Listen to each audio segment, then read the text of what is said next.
Good evening. Good evening, CFTA!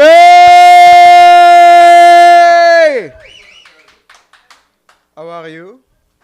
We hope you're all doing good, that you're comfortable, cozy. Please take your seats. The show is about to start. I'm here to do the in-house announcements before the show starts. As you know, we have a bar, and we have our own lager. If you haven't tried it, it's called Chaos Lager. It's really good, and like 9 out of 10 dentists kind of give it the okay, so you should try it. In addition, if you would like to buy your video after the show, please talk to Jake at the bar. It's $15, shot on 5 cameras. It's really good for your YouTube channel that 2 people are subscribed to, none of them you know. It's a sad day, guys. It's a sad day. But we're not going to let it get to us because we're going to have a lot of fun tonight. Do you agree? Do you agree that this is going to be a fun night? Are you ready for your host? Ladies and gentlemen, with a big round of applause, please help me welcome to the stage the lovely Miss Diana Barbosa!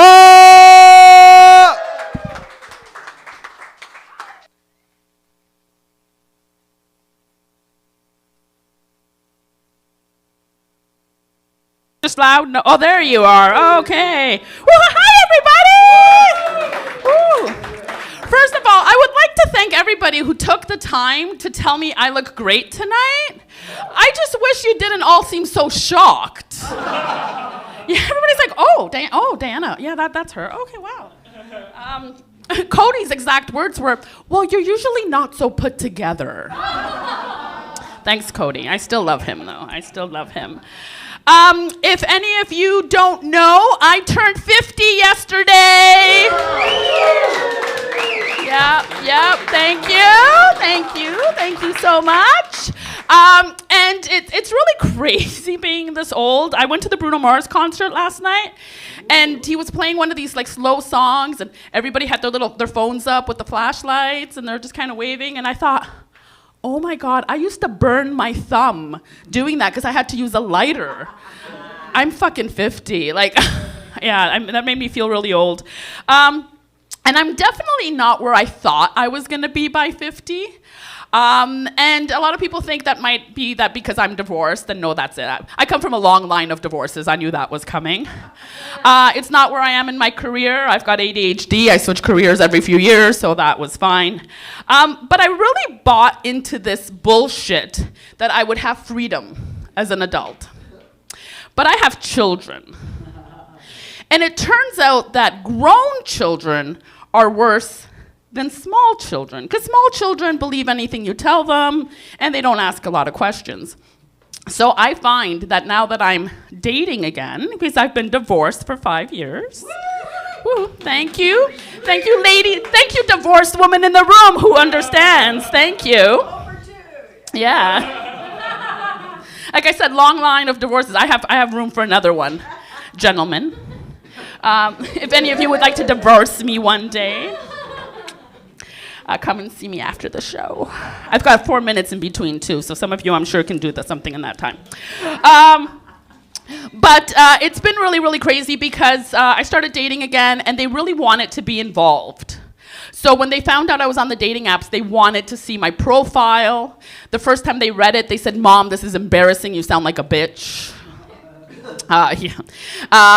And then they noticed that all the men I was matching with looked like their dad.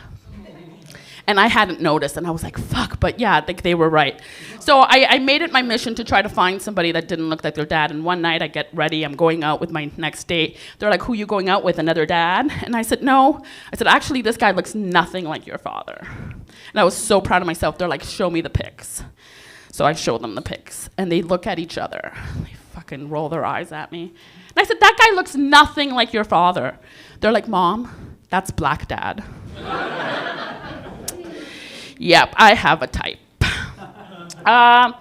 Anyway, the other thing that's happened is that, I can't come in and out of the house. Like I thought, again, as a teenager, you can't wait till you're on a grown up so you can come and go. No, I can't, because they always have questions, they have things. So the other day, I come in, it's really late, and I find myself fucking tiptoeing, right? Closing the door really carefully. I'm shushing the cat. And then I think to myself, why the fuck am I sneaking into the house that I worked so hard to take from their dad in the divorce?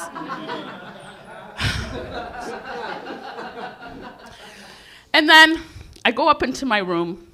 Sure enough, in they come. Like fucking cops. Do you have any idea what time it is? Where were you? Who's that guy fucking you?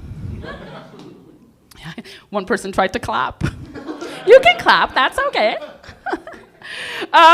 Yeah, so it's definitely not what I thought it was gonna be like. I do enjoy it though. For those of you even over 40, you know you really come into yourself. I've never felt happier. I've never felt more confident. I've never felt sexier in my life. However, there are some things I enjoyed that just don't hit the same anymore. For example, sleepovers. It used to be that if I was in a nice place or with a nice person, that I could just randomly spend the night. Now I need to carry medical equipment to make sure I don't die in my sleep. Not sexy, not fun. The other thing is music. So when I was in high school, my favorite song was, "I'm in love with a man nearly twice my age." And when I was 16, 18, a 35, 36-year-old, I'm looking at you guys. Men in their 40s, right? Hot. But I just turned 50. It just doesn't hit the same anymore.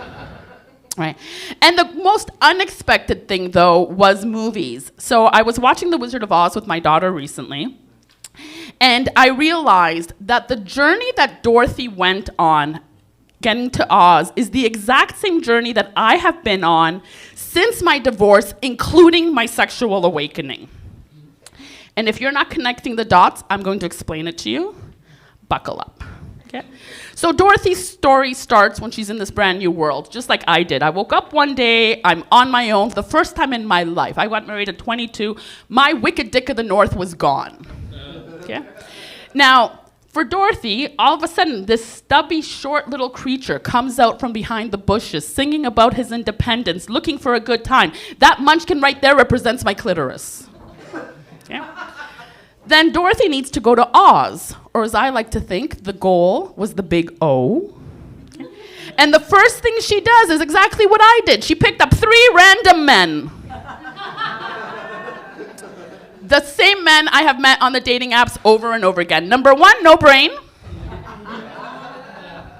Number 2, emotionally unavailable. And number 3, they say he's a coward, but ladies, we all know he's only afraid of one thing, and that is, say it with me, commitment. Okay. Dorothy finally makes it to Oz, where this wizard is supposed to help her and solve all her problems, but what does she find?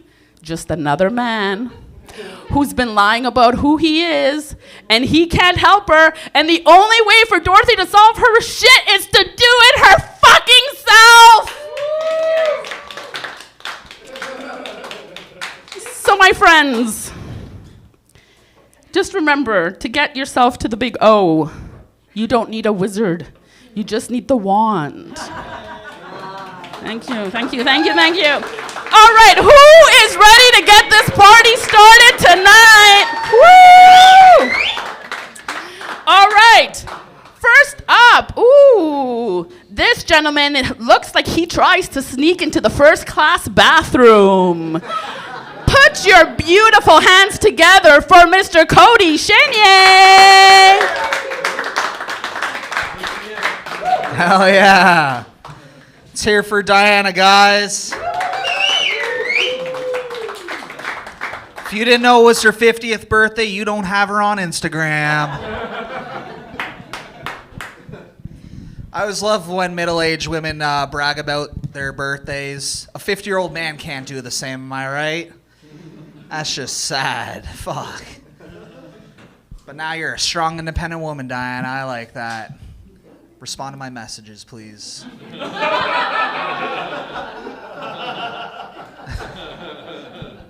Yo, anyone else here when she's like, say it with me, they're afraid of, I'm like, eating pussy. Fuck.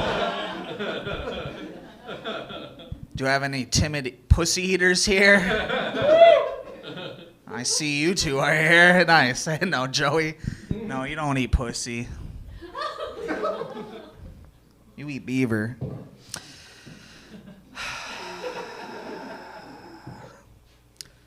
When did you get divorced, Diana? 2020. Quit bragging. So you got everything in the divorce, right? You got the house, you got the kids, you got the happiness. Yeah. I can sense that. Nice, I like that. I never have been divorced. I've been engaged twice. No, it's depressing. I'm all for commitment for the first 6 months, and then it's just terrible, terrible. I lose everything in every breakup, though. Like, I hate it. Like, my last relationship, I lost the apartment. That sucks. Yeah, dude. I'm in a basement now, so it's not that I miss my apartment, I just miss sunlight. Yeah, what I really miss, though, is that the apartment has probably one of the best rooms out of any domicile that I've ever been in. You know what I'm talking about? You can answer that. It's fine. This is an open mic. Is there anyone that's not a comedian? You? And you're in the back. That's awesome. Yeah, let's give it for our audience, guys. You know that one room in every domicile, right? You know, the best room ever, the balcony? Oh, where my balcony bros at? My balcony bays, no? You guys don't like fresh air? Okay, I like that. Hell yeah, dude.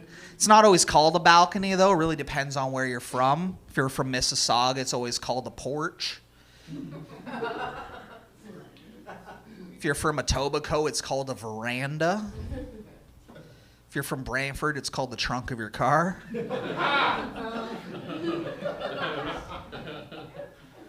The trunk really is the balcony of the car, isn't it, though? If you think about it, you can be in the trunk and still technically be outside the car somehow.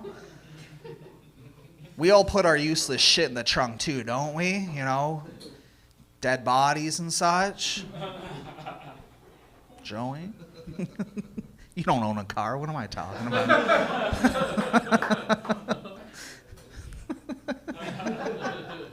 I never called it a balcony, though. I always called it, I'm going out for a smoke. Right? The odd, hey, who has a light? Because that's what you do on a balcony, guys. You have weed. You smoke weed on a balcony. What else would you be doing on a balcony? What are the kids doing on balconies nowadays, Mona? What are the kids doing? Yeah, that's right, that's right. If Mona had a balcony, dude, she'd spend $150 on fake IKEA plants and a lawn chair so she can hang out on her oasis, you know? Yeah, you only spend that much amount of fake money, Mona, because you want to hide your bong from your mom when she comes over. My mom uses my bong. Oh, shit. Whoa, that's too much information. But it says a lot, I get it. I'll tell you this, though. There's one room that's better than the porch or the balcony. You know what I'm talking about, the stoop. Oh, fuck, the balcony wishes it could be a stoop, dude. The stoop has all the protection that a balcony has, but it has the power of a driveway. Yeah, I used to live in a townhouse. Quit bragging, I know. And I'd invite all my friends over, not to be in my place, but just to line them up on the steps of my stoop like some kind of weird Funko Pop collection. Oh, I fucking love the stoop, dude. You know what the stoop has that the balcony wishes it has? The stoop has culture. Yeah, close your eyes. Don't worry, I won't whip my dick out again. A second time, that's fine. Close your eyes with me. Don't worry, I got eyes on Joey, okay? It's fine.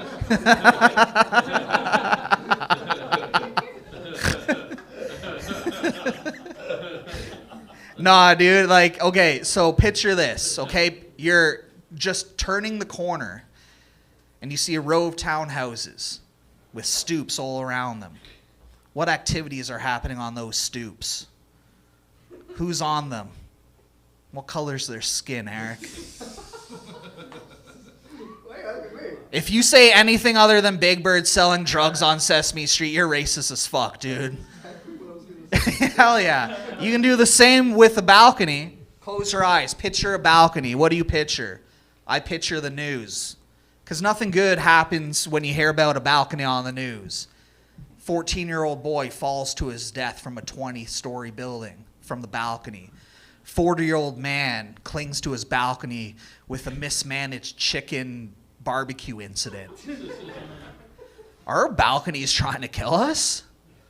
I hope so, because my bitch got the apartment. Guys, my name's Cody Chenet. Thanks so much.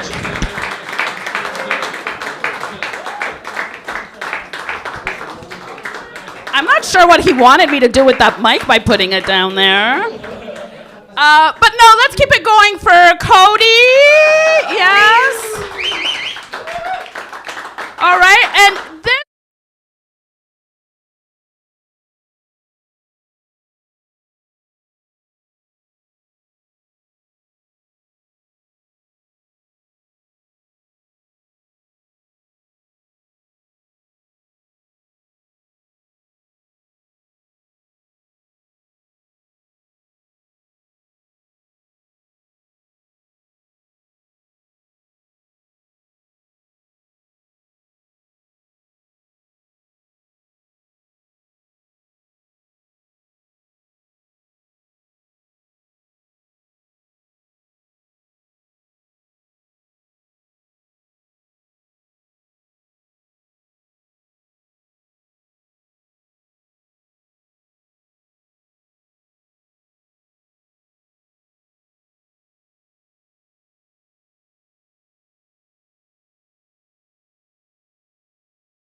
Steven, I hope you know how good your friends are that they made you return that hat.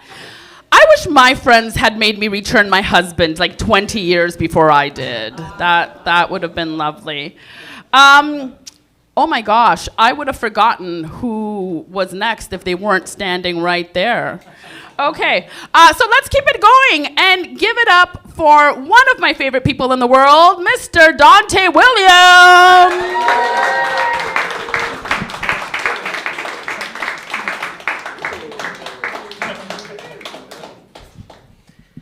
Are you ready for the best fucking night of your lives? Could you imagine if I was gay? Inside joke. Growing up, right, my parents made me play soccer. And as someone with a lot of allergies, soccer was like one of the worst things that they could do to me, you know, because I was allergic to grass and oranges. And they would be like, no, you're not allergic to grass or oranges. And they would tell me that I wasn't having this allergic reaction. Yeah, they were literally grass-lighting me. Sick. Okay.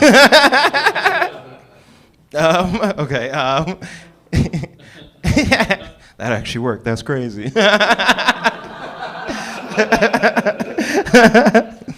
I just saw this news article about this guy who the government deemed him as crazy, and then they like locked him up in a psych ward. And that's like, and he's not crazy, right? But the government's like, you're crazy, so they put him in the psych ward. And that's like one of my biggest fears, to be like, you know, said you're crazy, but you're not crazy, and then they lock you up in a psych ward. The only problem with having that fear is only a crazy person would be worried about that.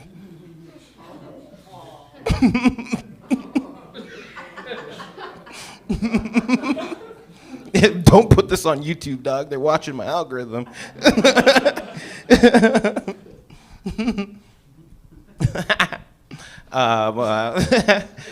What else? Oh, okay. Okay. So this next joke, I call it Argentina. Okay. All right. So, I did this show, and it was for disability awareness, right? And it was at this comedy club in Toronto where it was like one of the only wheelchair accessible clubs in the whole city. And so I go there and I do this joke, and basically the joke is I point at someone and I said, hey, do you Google famous people with the same birthday as you? Sometimes. Who do you have? Fucking don't remember. That's crazy. Ben Affleck, I think. Ben Affleck. Do you do that? I don't even know who that is. You know, but you Google these famous people and you're like, oh, you know, they're super famous and I share a birthday. Hopefully I have some of the same traits. Well, I share a birthday with Hitler. And every day I have the struggle of trying not to be Hitler. But Israel makes it so hard. Right, so I do that joke at this disability awareness show, and then this guy in a wheelchair rolls up to me after the show, and he's like, that Hitler joke you did was so offensive, it was so racist. Don't say that disrespectful shit again. If I was sitting any closer to the stage, I would have gotten out of my wheelchair, and I would have punched you in the face. And I said, man, if I almost got you out of your wheelchair, I'm damn near Jesus.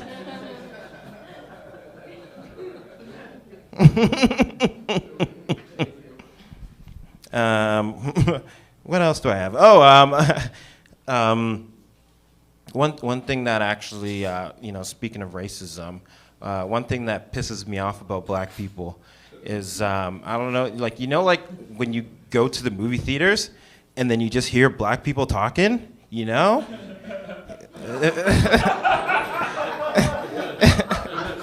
That like really pisses me off because I'll be in there this guy gets it, you know? they get it too. Anyways, but I'll be like in the movie theater, right? And these black people are just like talking. And I'll be like, yo, I can't even hear the conversation that I'm trying to have.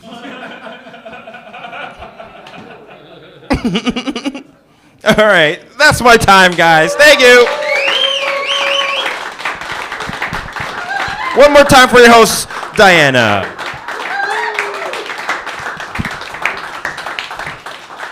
Isn't it hilarious how he's up here telling a story about how somebody got told they were crazy and sent away, and like that's so shocking. The only reason that story's shocking was because it was a guy. Right? Yeah, right? Like that's been happening to women for like ever. And you know what though, I do have to say, ladies, like I know that was kind of like a piss off, right? Like this has been happening to women forever. But if it hadn't, they would have never invented the vibrator. It's true, that is how the vibrator got in thing, because they would think that women had hysteria, and then a doctor realized that if he just pressed in the right space, the clitoris, gentlemen, that's what I'm talking about, okay? And then the doctors eventually, it was too difficult for them to continue that, and that's how the vibrator was invented. But yes, that's, yeah, the laziness, yeah, lazy doctors made women come. Thank you, lazy doctors of the history. Thank you, yes. I'm not just funny, I have useless historical facts as well. Okay, next up, do we have Mr. Joey Baum? He is here. Okay, great. Okay, excellent. So put your hands together, please, and welcome to the stage, Joey Baum.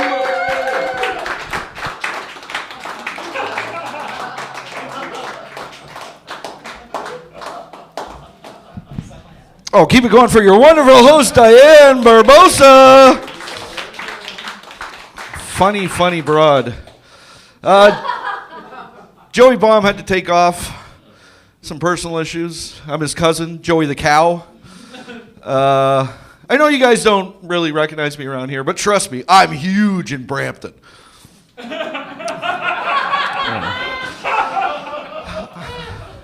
You guys are lucky to have me. I am one of the top bovine comedians on the planet. There are others. Of course, Louis C. Cow, he's a good one. Bull Burr, oh, funny guy. And of course, the best of them all, Dr. Bull Cowsby. Just don't drink out of that guy's udder. You'll wake up 3 days later bleeding from your butthole. But he is very funny. Yeah, before I continue, I want to address these awful rumors that I've been seeing online about me. They say I hired a master costume maker to make 3 identical copies of my weird-shaped penis just so I can have it out here for the rest of you. I don't want to get the club demonetized, so I want to say that this is a vicious rumor and in no way is it true.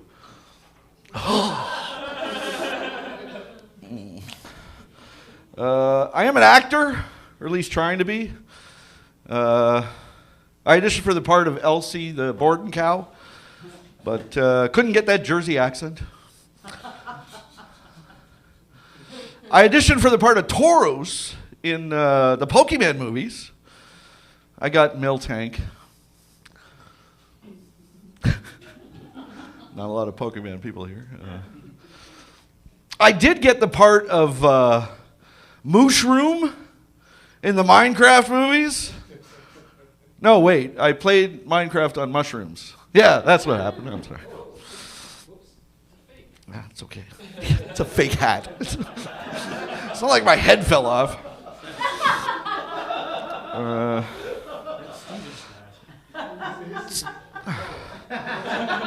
It's not easy being a cow, I gotta tell you. We used to be worshipped, but no longer. That stupid Bart Simpson said, "Don't have a cow, man." Really killed my dating life.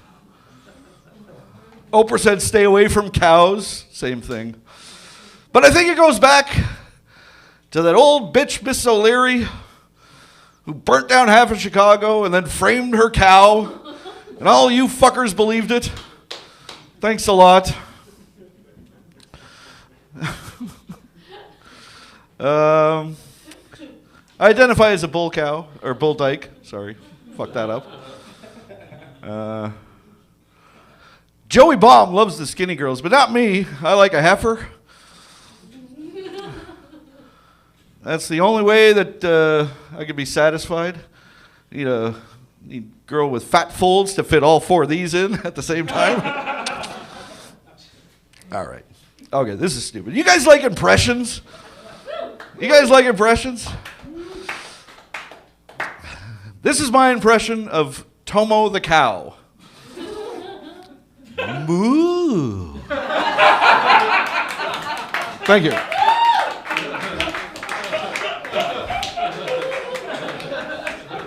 This is my impression of Yoel the cow. Moo. All right, fuck you guys.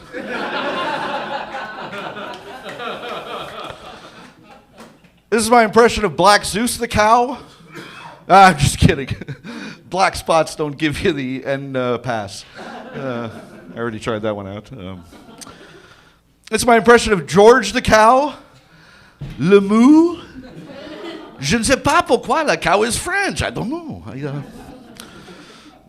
This is my impression of Jake the cow. Is there an app that'll do the cow voice so I don't have to do it?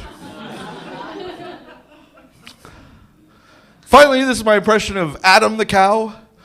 Wait, oh, that's not right. Get it? Oh, okay. Well, anyways, that's been my time. Let's bring back Diana, the host. Thank you, Hamilton CFTA. Good night.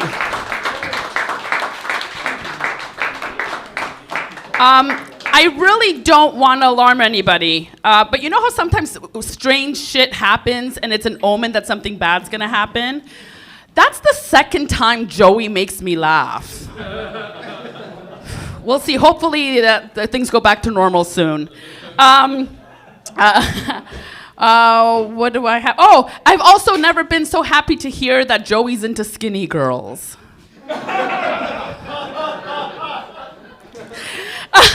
With that, please make a lot of noise for our next comic. Always makes me laugh, Tomo!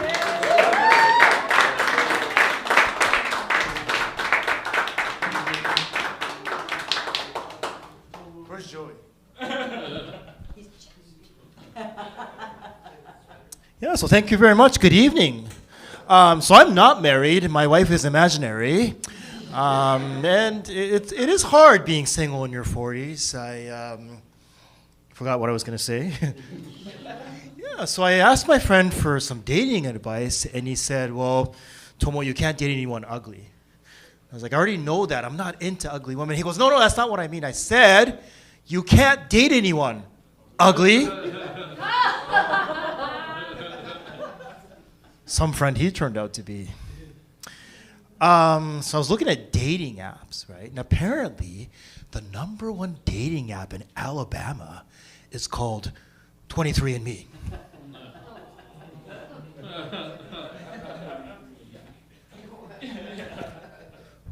Speaking of apps, I recently did install Hinge. Yeah. And now my door can open and close properly. God, I can't believe I did that joke again. I buried it like 5 years ago. Had nothing else on me today. So I did go on a date recently. Yeah. And my date asked me if I knew what my attachment style was. I said I prefer PDFs and JPEGs. No one used to sing with. Did you say no wonder he's single? Yeah. I'll send you a JPEG, motherfucker. We went on a second date. Yeah. She asked me if I was into sexting. I said I prefer PDFs and JPEGs.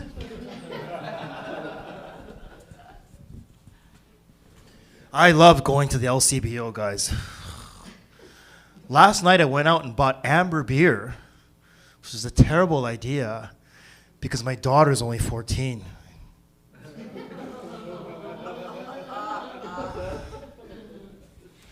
For my daughter's birthday, I got her favorite shampoo.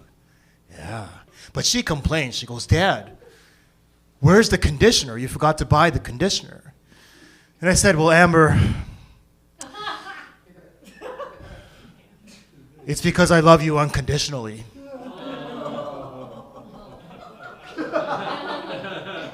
Thanks, guys. Thanks for the validation.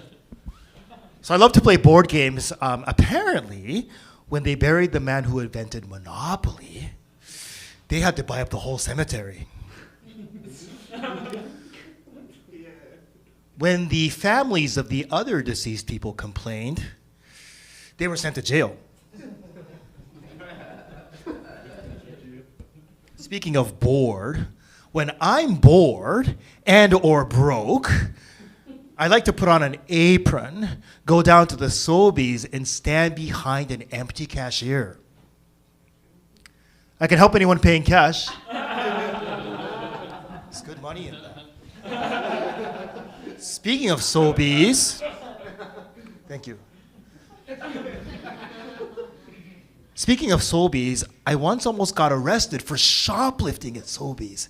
Like shoplifting, which is totally unfair because everything I took was labeled compliments. Man, I love doing karaoke. Oh yeah. I learned a new song. It was by the Bee Gees. It's called Stayin' Alive. You guys know that song? That's a great song, yeah. And I tried it at this new venue I'd never been to before, and man, I was hitting all the notes, you know. I was having a great time, but then they kicked me out of that funeral. What's their problem? So I'm a runner. I like jogging, and I was jogging outside with these new breathable pants. Yeah. And they were so light and airy. It's almost as if they weren't even there. Then I realized I forgot to put them on. Why didn't anybody tell me? So I do like to stay healthy. I do this thing called intermittent fasting. Does anybody else do that? Yeah. Yeah, where I eat nothing at all for about 24 hours, and then I go back to eating whatever I want for 5 years. Final joke is that in high school, I had a teacher who, for some reason, just kept thinking that I was Jason. And if you haven't heard this before, for the record, Jason was the other Asian kid in my class. Yeah, and one day I just couldn't take it anymore. I snapped at this teacher. I said, "You racist, you're so ignorant, why don't you go to hell?" And I knew I went too far because later that day the principal found out about that, and then he called Jason's parents. Love that delayed response. Thank you very much.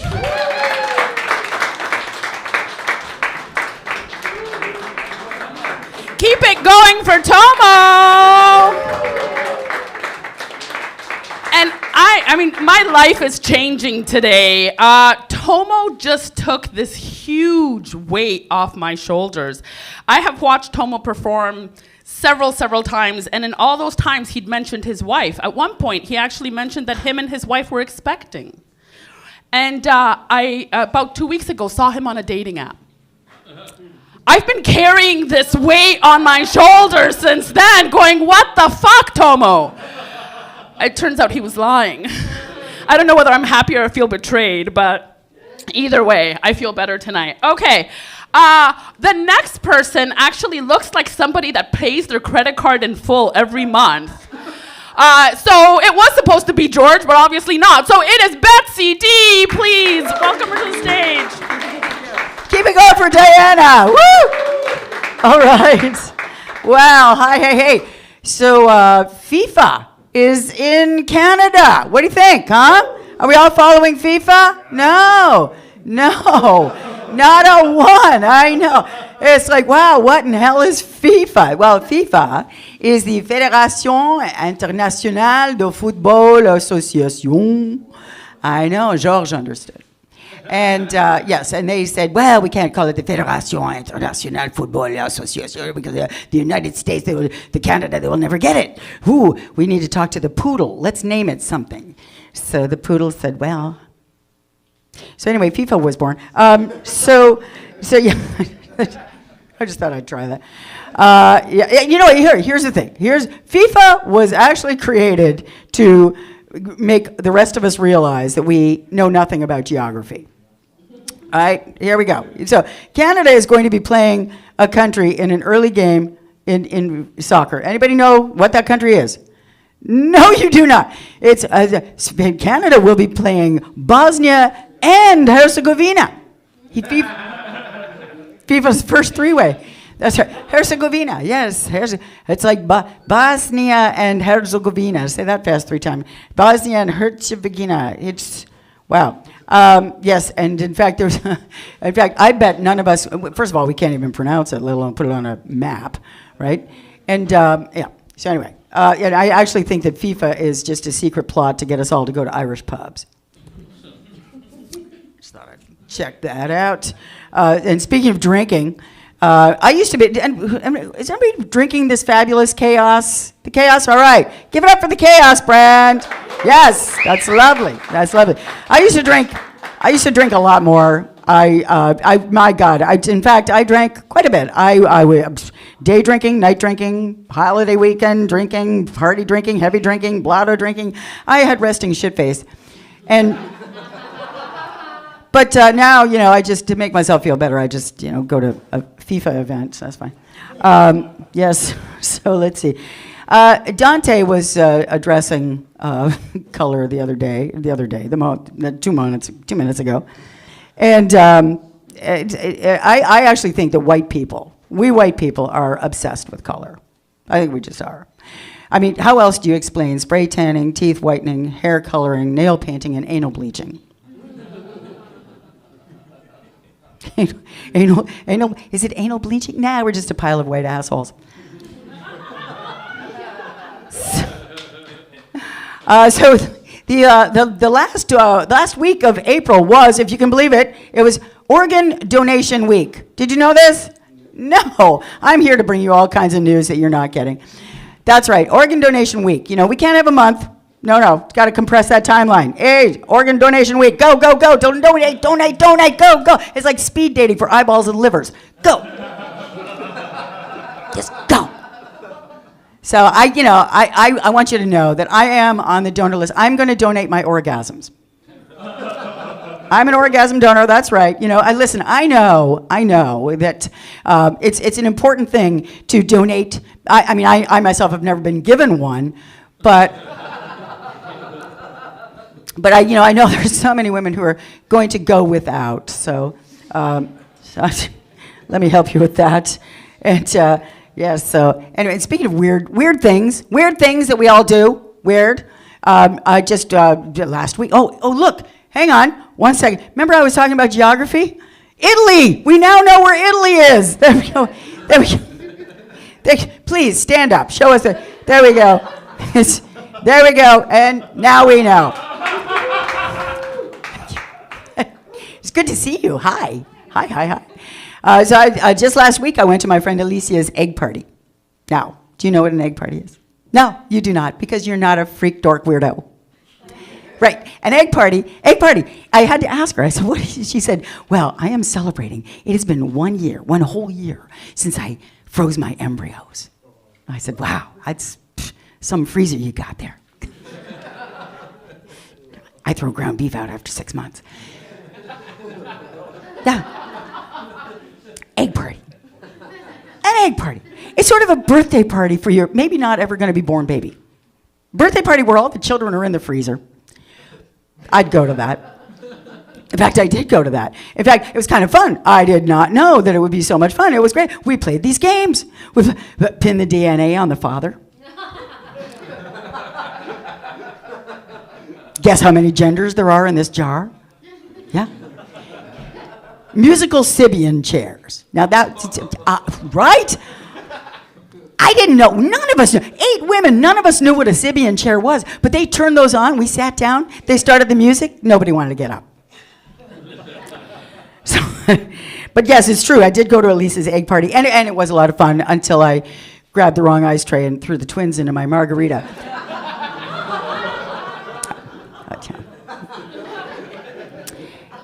There's no shortage of countries who want to subjugate women, but enough about the U.S. But let's talk about India, right? India, they just passed a law that prohibits women from donating their eggs. So now, what do you think happens? The black market. So now, happy couples who are in need of a child, they're paying $500 an egg, which is still less than you pay at Fortino's. Honestly, one last thing. I mean, I swear, it's like, so these couples, they could go to orphanages, right? There are plenty of orphanages they could go, but no, they want an egg because they want to feel like they made it themselves. It's sort of like their version of HelloFresh. All right, that's it for me, guys. I want to just thank you. Come on, we could be a little louder for Betsy D. Oh my God, Organ Donation Week. That explains why so many men were in my DMs that week trying to give me their organs. Yeah. That makes so much more sense now.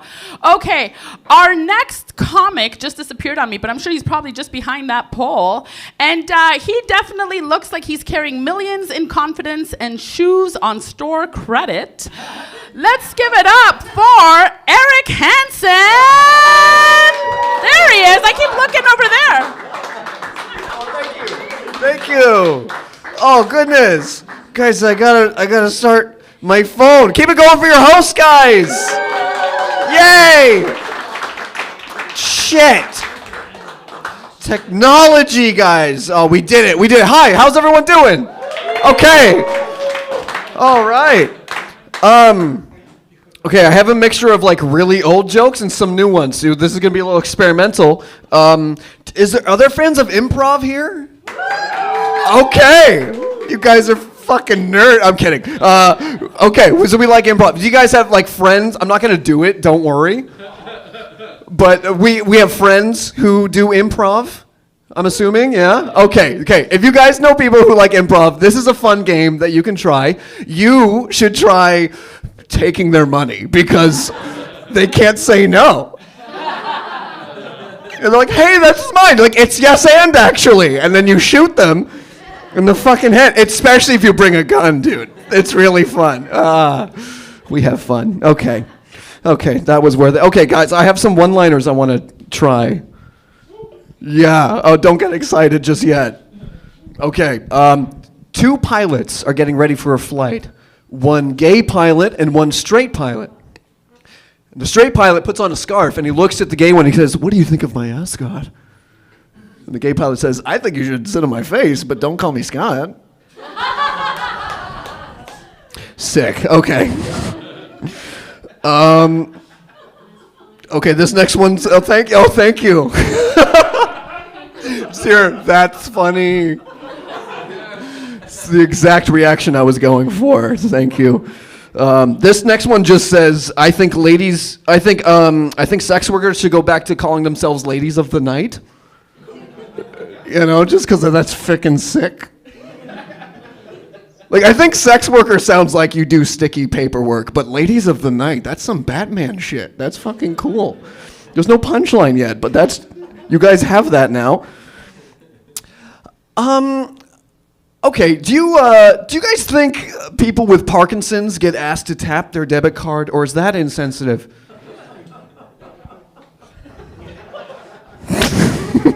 Like, do you guys think Michael J. Fox gets asked if he has... Do you have tap, sir? It's called Parkinson's, you insensitive prick. And yes, that'll be debit. Okay, that sucks. Thank you. Thank you. Thank you. Do you guys... okay, I should tell you a little bit about me. I'm kind of an adrenaline junkie. I guess I call myself. Anyone else here? 1, 2. Okay, cool.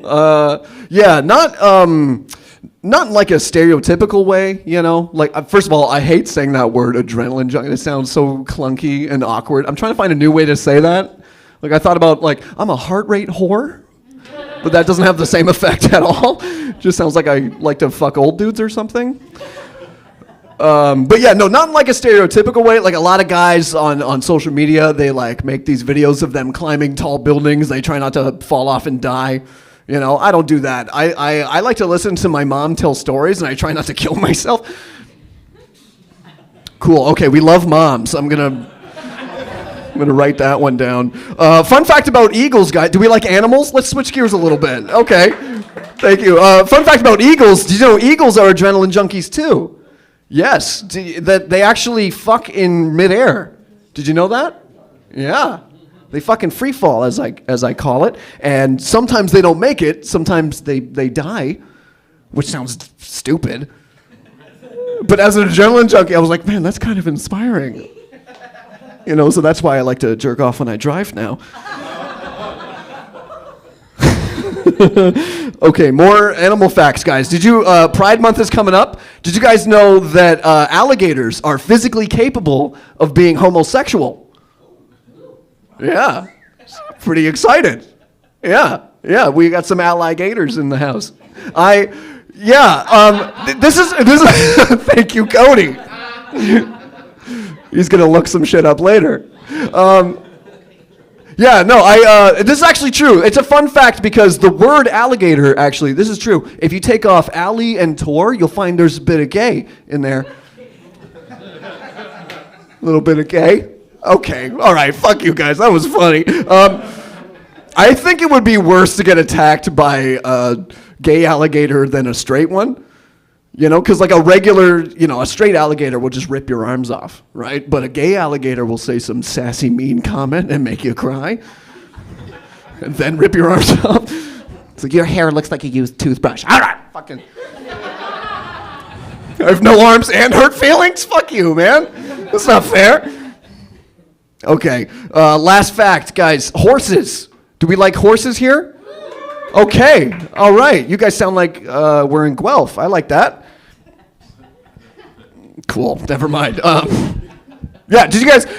Okay, first of all, how do you think we even got horses? Like, evolutionary-wise. Do you think Adam Driver had sex with a dinner table? What? I think about that. Okay, guys, I gotta leave you on this last one. I heard we like impressions. Do you guys like impressions? Okay, all right, you guys are hanging in there. This is my impression of, oh shit. This is my impression of a horny door lock when it meets a sexy new house key. Okay, here we go.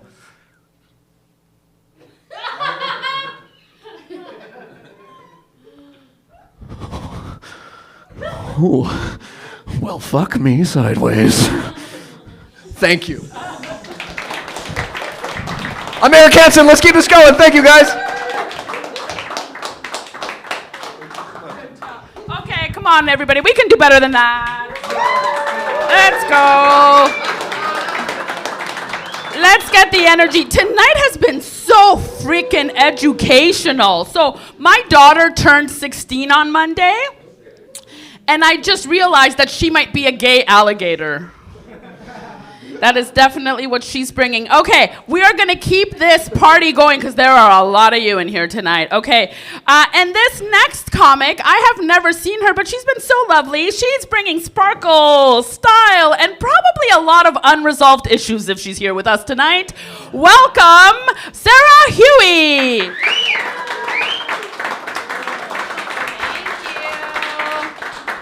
Hello. I've had to take a bit of a break from comedy the past couple months. I got a total hip replacement surgery done 2 months ago. Yeah, thank you. Yes. I know I don't look a day over 11, but I'm actually 82. So,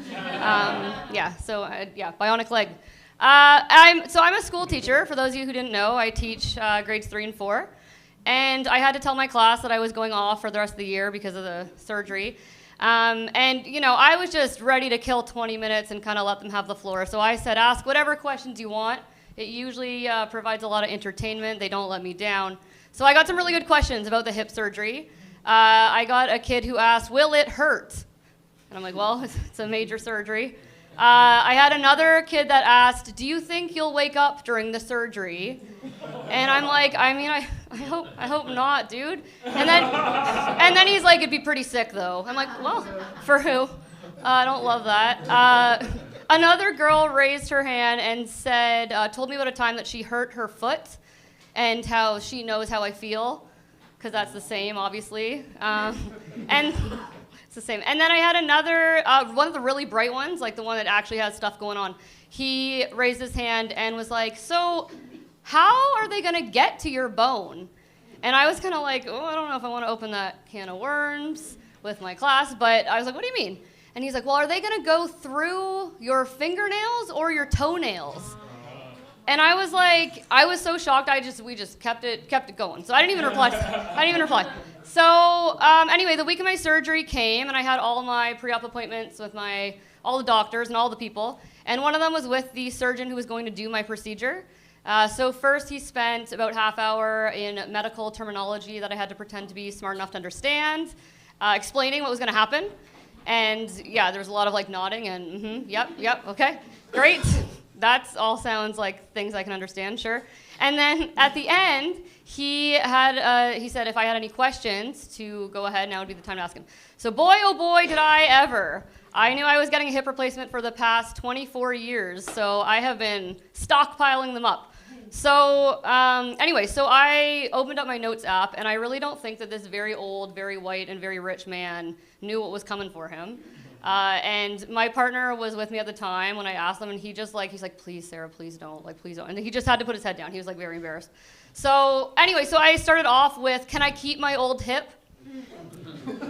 My second question was, why can't I keep my old hip?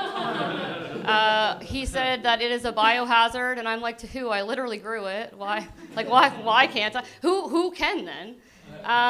So then I asked when I can have sex again and when I can drink again. He was very concerned about the priorities that I had for my recovery, and didn't give me an answer. So that was great. And then I asked, I'm laying prone out cold, if he could do a bit of a collab with a plastic surgeon and give me a tire change. And he's like, sorry? And I was like, like a boob job, like, could you? I've had 3 kids. My boobs have done a bit of a public service. I right now have like the nipples on ribs look, and it's not great. And he like obviously looked like extremely appalled and looked at me like I was deranged and maybe not able to consent to the surgery. So he just was like, oh, that's, I think, a different procedure, and then like made a bunch of nefarious notes that I don't know what he was saying. So then after that, and honestly, I will preface this one that I knew it was deranged because I wrote it when I was drunk, and I don't even know what I meant, but I thought I'd ask it. I asked, is there a Terry Fox option? And he like looked at me, and I looked at him, and then my partner is like cowering in the corner. So he didn't even answer that one. He didn't say anything about it. I asked if I could have a nurse come home with me to cook and clean and take care of my kids. And he said, that sounds like a housekeeping job. And then I said, why didn't you answer my question? So that was great. And then lastly, I had a request. And this one he seemed to take a bit more seriously because he like kind of got out his pen and took his little notepad. He's like, okay, yeah, I can take any request you might have. And so I said, if I die in surgery, can you tell everyone I died heroically? And then he was like, well, the chances of death are blah, blah, blah. It's a very low risk surgery.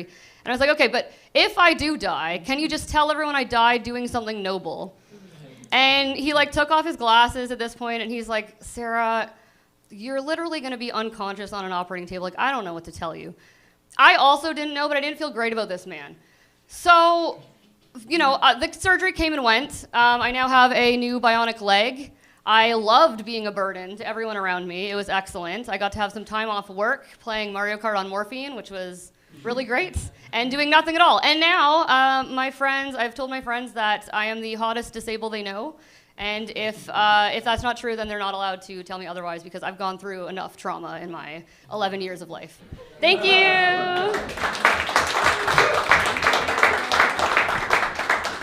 Keep it going a little longer for Sarah Huey. All right. Wow, that is amazing. Yeah, and you really do look 11, and you've got a lot of kids and a lot of life. That is crazy.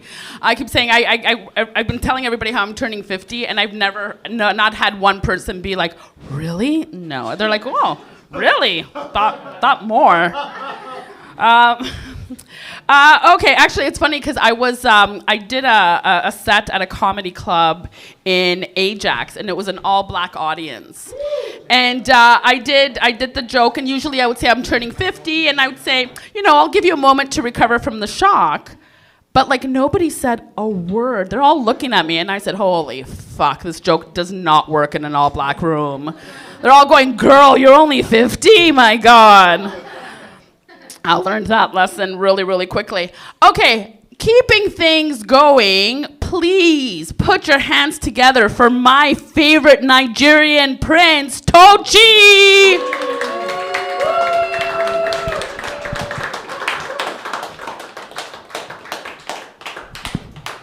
Let's keep it going for Diana, guys.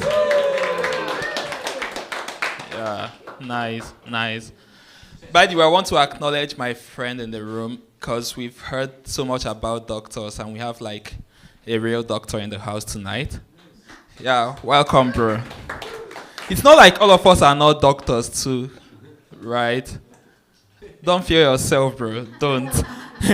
Yeah, they said that laughter is the best medicine.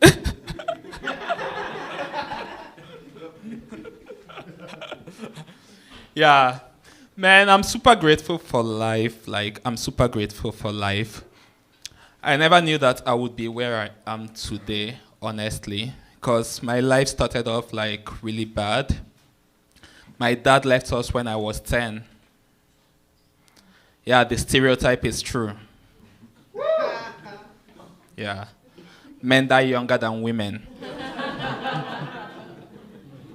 Yeah. But I'm grateful, man. It's been going great for me in Canada, especially dating-wise. Like, I've been getting way more likes on Hinge. Yeah.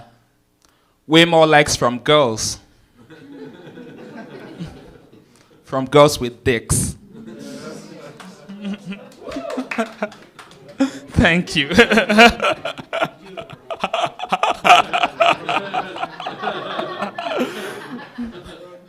Man, I hope we don't have any trans people in the house tonight. I should have passed.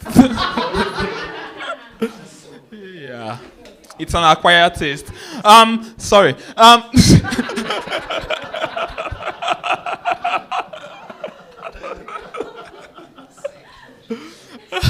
Thank you. Thanks, Cody.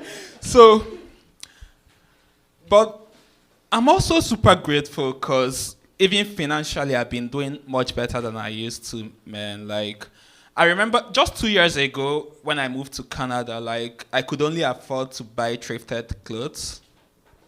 But now I shop with the biggest brands in the world. Yeah. Like, you see this shirt? I don't mean to brag. I got it from Walmart.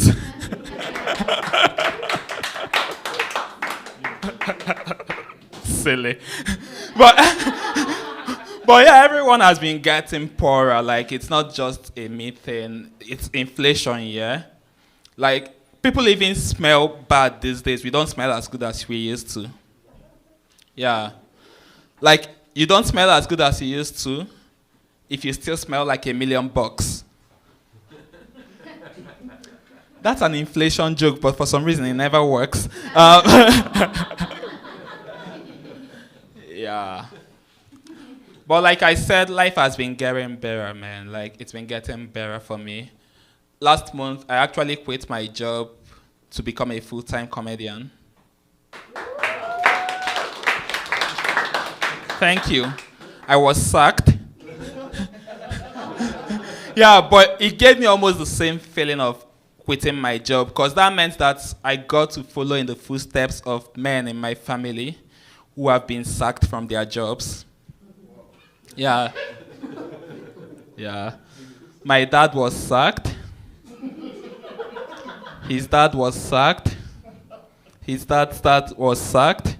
We could make this into a tongue twister until it gets to our OG dad, who lost his job as the estate manager of the best estate that the world had ever seen. Historians call that the Garden of Eden. Yeah. I've gotten the yellow light. But I've been dating lately, man. In fact, I'm in love. I think I can say that now. Thank you. Thank you. Oh, love you too, Cody.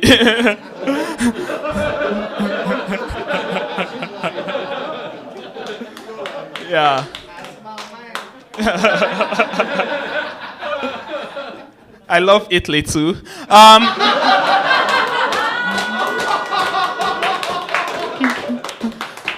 We have Little Italy and we have two Italys. Sorry, that wasn't what.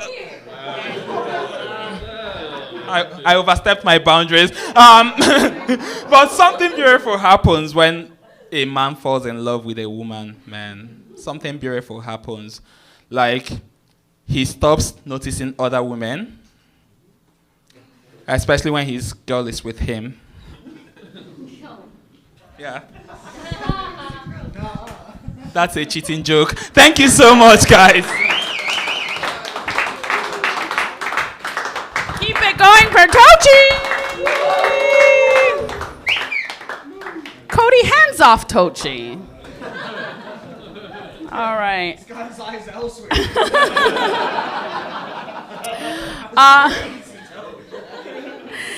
Tochi made a comment about getting more likes from girls with dicks.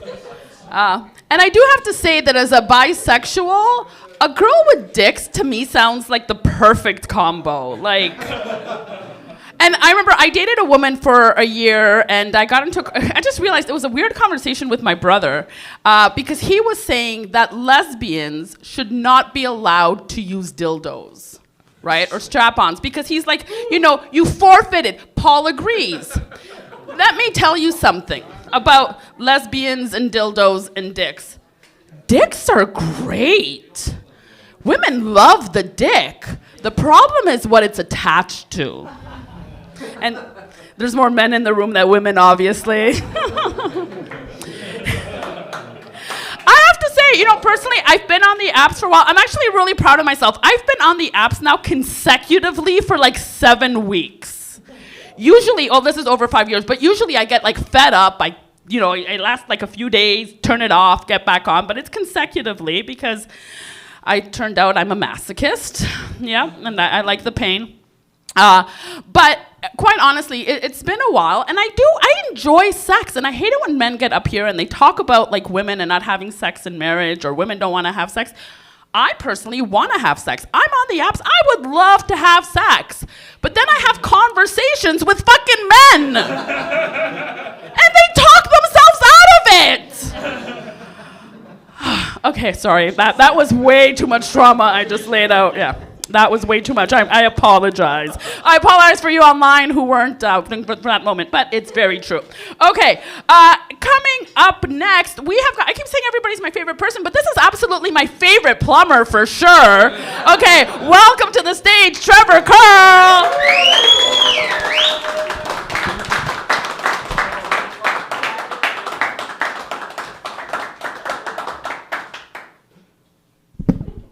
Give it up for Diana, everybody.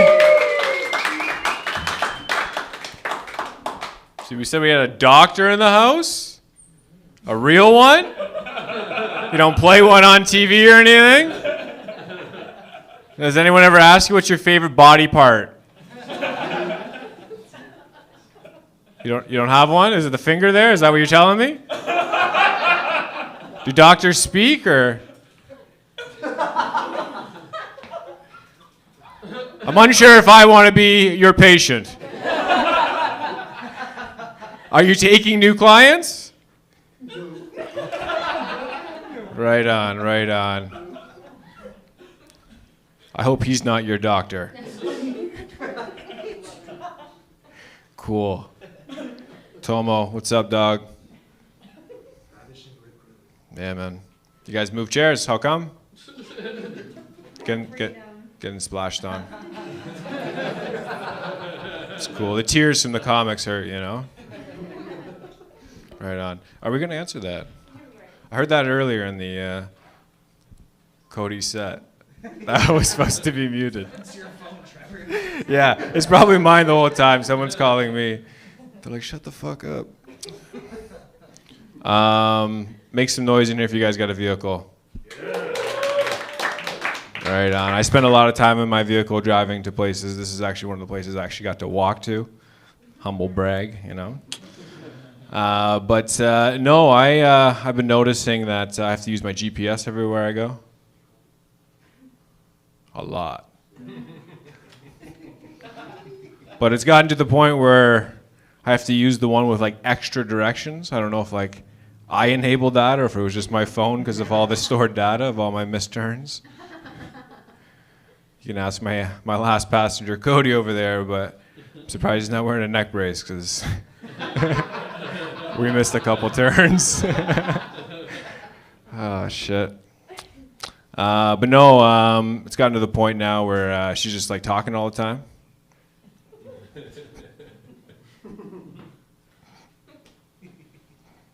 Cool. We're working this one out. That's cool. We'll try this next one. Is there's a billboard near my house, and it would read, "When you die, you will go to heaven." A couple days ago, I walked by and it was gone.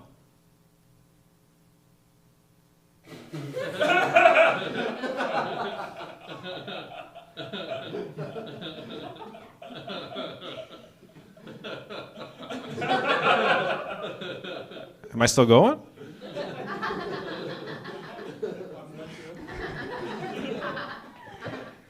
Now it's just an ad for shawarma. So it goes to show you that even in these hard times, God can't even afford a billboard, you know? Cool. All right. Anyone allergic to cats in here? Just the animals? Cool. But no, I found that I could beat being allergic to cats if I was there early.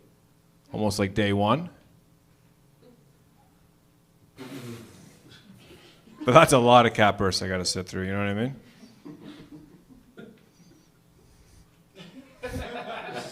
So I've been going out for milk a lot. Cool. Again, we're doing okay.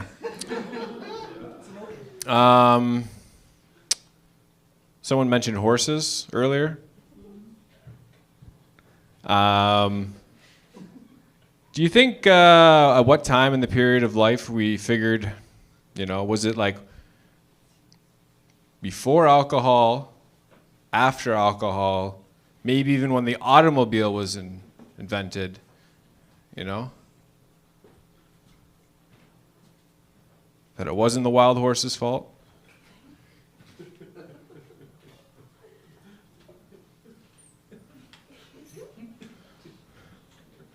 You know what I mean? Do you think like a bunch of wild horses went down? They're like, yo, man, it's crazy, man.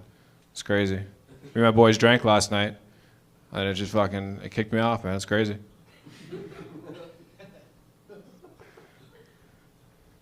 Again, a new one. We got the yellow light here.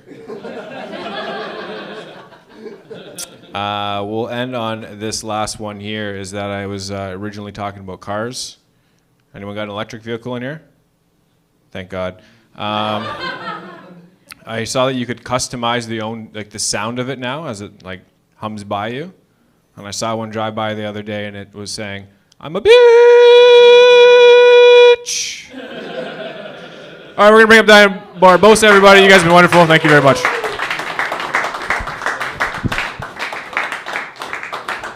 Come on, everybody. Give it up for Trevor.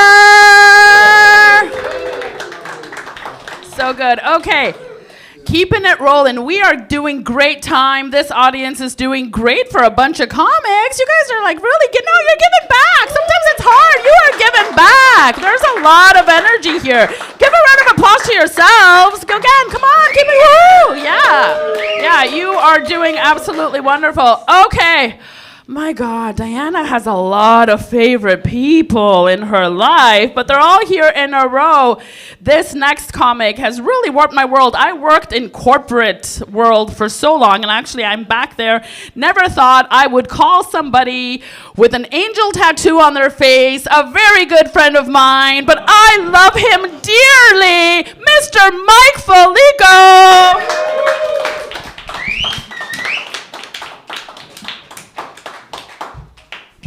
What's up? Keep it going for Diana, everybody. Hell yeah.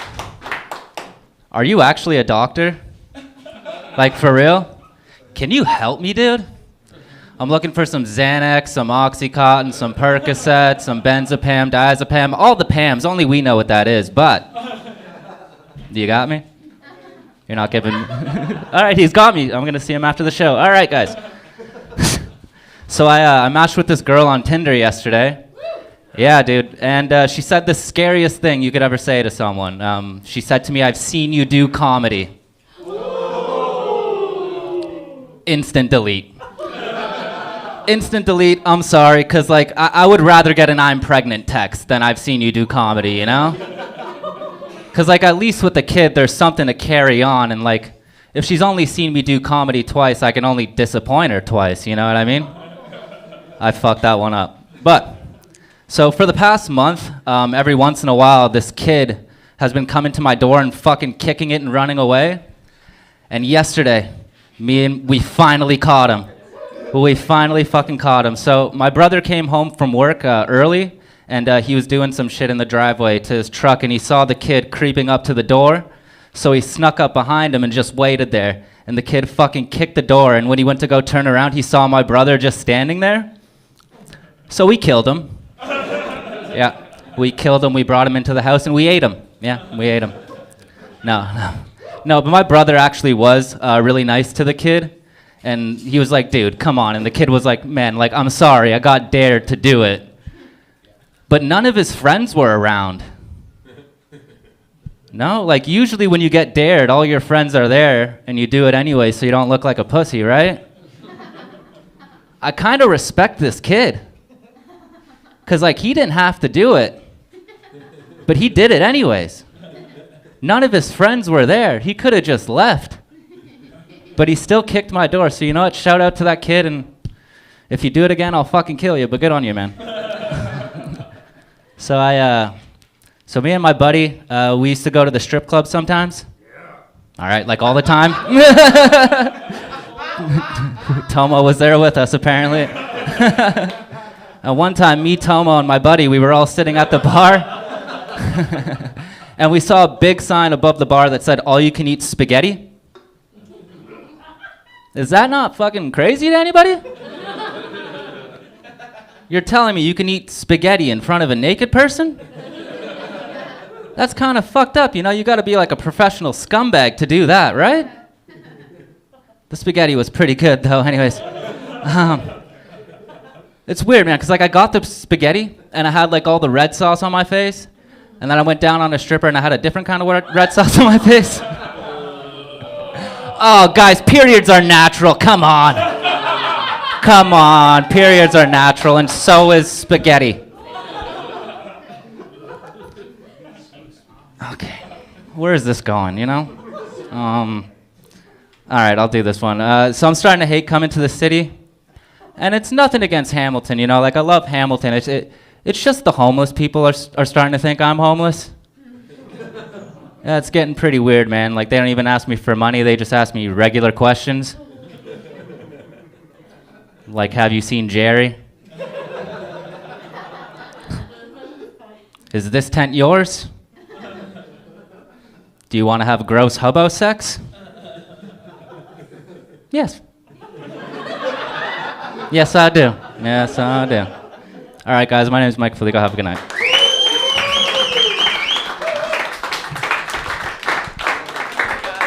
Thank you. Keep it going for Mike. Woo! Okay, and can you say, like I said, you know, he's a very unexpected good friend, but can we give it up for him normalizing, being such a feminist and normalizing period sex? Yes, thank you, ladies. I've noticed Paul looks disgusted. He didn't clap, nothing. I see how it is. All right, all right. I keep my eye on everybody. Okay. Up next, we have actually a very funny guy, always makes me laugh too. And welcome to the stage, Adam the Hurricane Murray! All right, give it up for Diana. So I was thinking that I want to use the Hurricane, and I want to actually rewrite that song, rock you like a hurricane. And then I want to play it right before next time I have a one night stand, I'm going to play the song. The only thing though is I got to make sure it's only about 10 seconds long so I don't set them up for disappointment. So I was at my parents' place and we were watching cable TV, and I've got a new idea for a product because this commercial came on, and it's some kind of cream for vaginas, and it's called Vagisil. So I think I want to make something similar for men, and I want to call it Penicide. I was talking to a friend of mine who's a vegetarian, and I found out that technically speaking, fruits are like the seed-bearing part of the plant.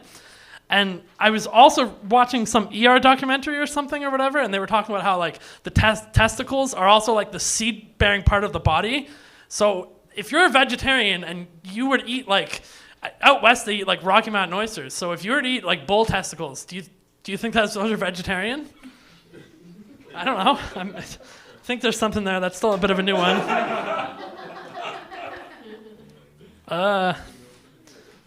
Do you guys like poetry? Yeah? Well, Hamilton, Ontario is the city where I was born. And the other day when I was riding the bus, I could have sworn I saw an old lady who looked pretty shady. Turns out she was watching gay porn. All right, what else we got here? I'm still working on some new stuff. I went to a BDSM club, and I found out the hard way that if a dungeon master invites you to the cockpit, it does not mean that a pilot wants to play Dungeons and Dragons.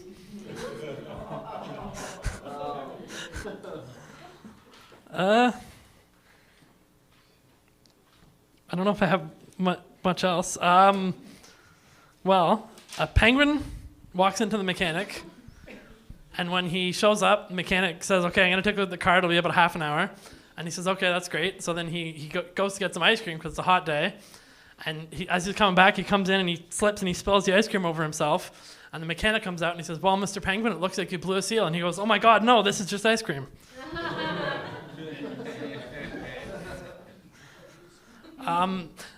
Diana, you mentioned something about being bisexual and a girl with a penis would be pretty great. Well, I mean, as someone who's also bisexual, I think that a man with a vagina is also pretty great because it's like you're dating Hannah Montana because you got the best of both worlds.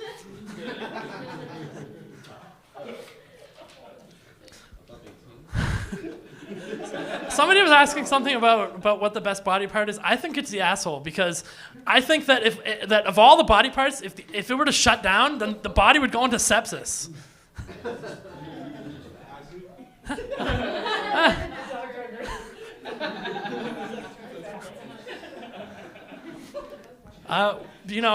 Also, when I was growing up, I wasn't sure if I was gay or straight or bisexual or whatever, but I went to the doctor, and they told me they actually have a test they can do. And I took the test, and the doctor came back and says, turns out that I actually am bipolar. I was also curious to think if maybe I was trans, but it turns out I'm mostly just trans fat.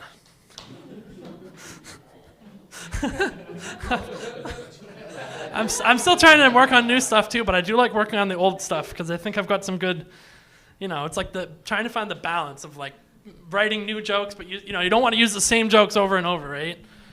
Especially at the open mics because you see so many familiar faces that you're just kind of like, oh, this just joke again. All right, I'm going home.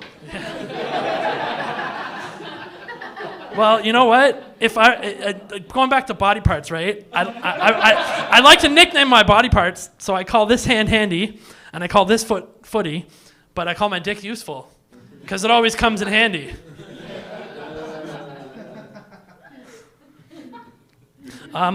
when we were kids, my parents, they cooked us venison, but they didn't tell us what it was because they wanted us to guess. And eventually we just couldn't figure it out. So my sister said, "Can you give us a hint?" And then our mom says, it's what mommy calls daddy sometimes. And my sister just threw her fork and said, "Don't eat it, it's a piece of shit."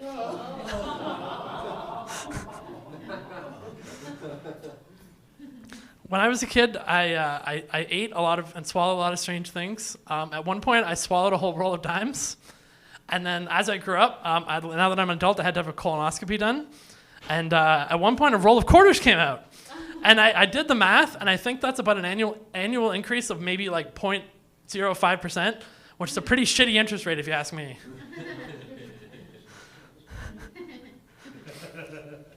You know what I think is, if you're a religious gay man, I think the shittiest part is you always have to get high before you go to bed, because the Bible says any man who lies with another man shall be stoned. All right, and then I'm gonna end it on this last one here. So I was when I was a kid, I was visiting my grandfather, and he was sitting there and he was smoking his cigar and drinking his whiskey. And I came up to him and I said, "Hey, Grandpa, can I try some of that?" And he looks at me and says, "I don't know, son. Can your penis touch your asshole?" And I was like, "No, of course not." And he said, "Well, that means you're not old enough yet." So the next day, I'm sitting there and I'm eating the last piece of apple pie, and he comes up and says, "Hey, mind if I try a little bit of that?" And I said, "I don't know, Grandpa. Can your penis touch your asshole?" And he, "Of course it can." And I said, "Okay, good. Well, then go fuck yourself." All right, thank you very much.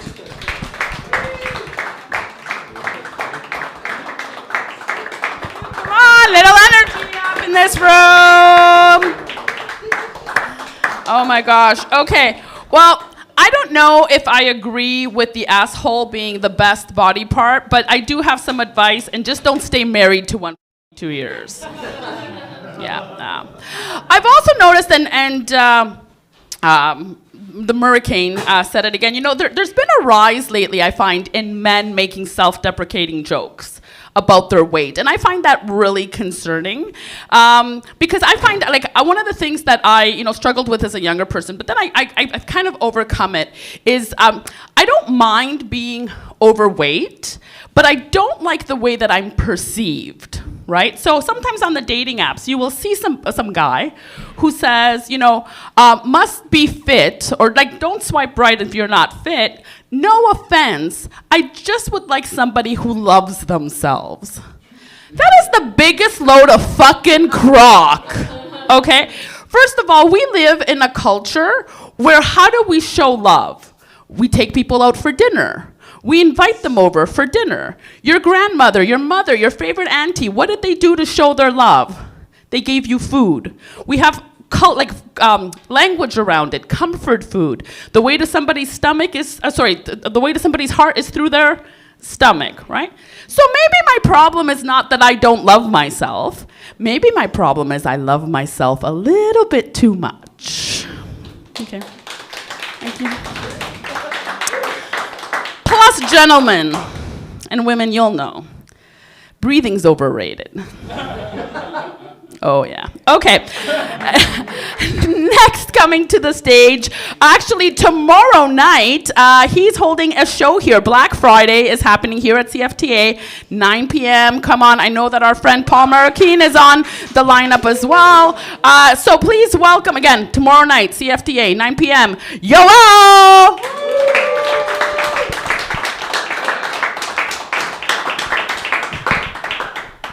Black Friday, everybody. The black people are not for sale. Paul, you didn't know that. Just letting you know, okay? You walked in with a stack of coupons. I said, no.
righty. Oh no, you all cleared the room. No, they're coming. I know you're coming back. I know you're coming back. Okay, I can't really, don't have any jokes about like Hitler, so we're just gonna keep it going. Yeah, we're just gonna keep that. Even though I was sitting there and then I thought, would I recognize Hitler without the mustache? I don't think I would. Right? Like, yeah, like if Hitler walked in and sat down in a cow costume, would anybody know it was him? I don't think we'd know.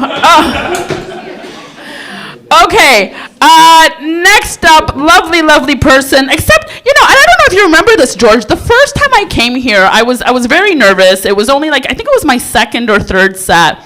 And I came off stage, and George looks at me and he goes, "Do you mind if I ask you a question?" And I said, "Go ahead." And he's like, "You said you have 3 kids, right?" And I said, "Yeah." And he looks at me and he goes, "Are they all from the same dad?" And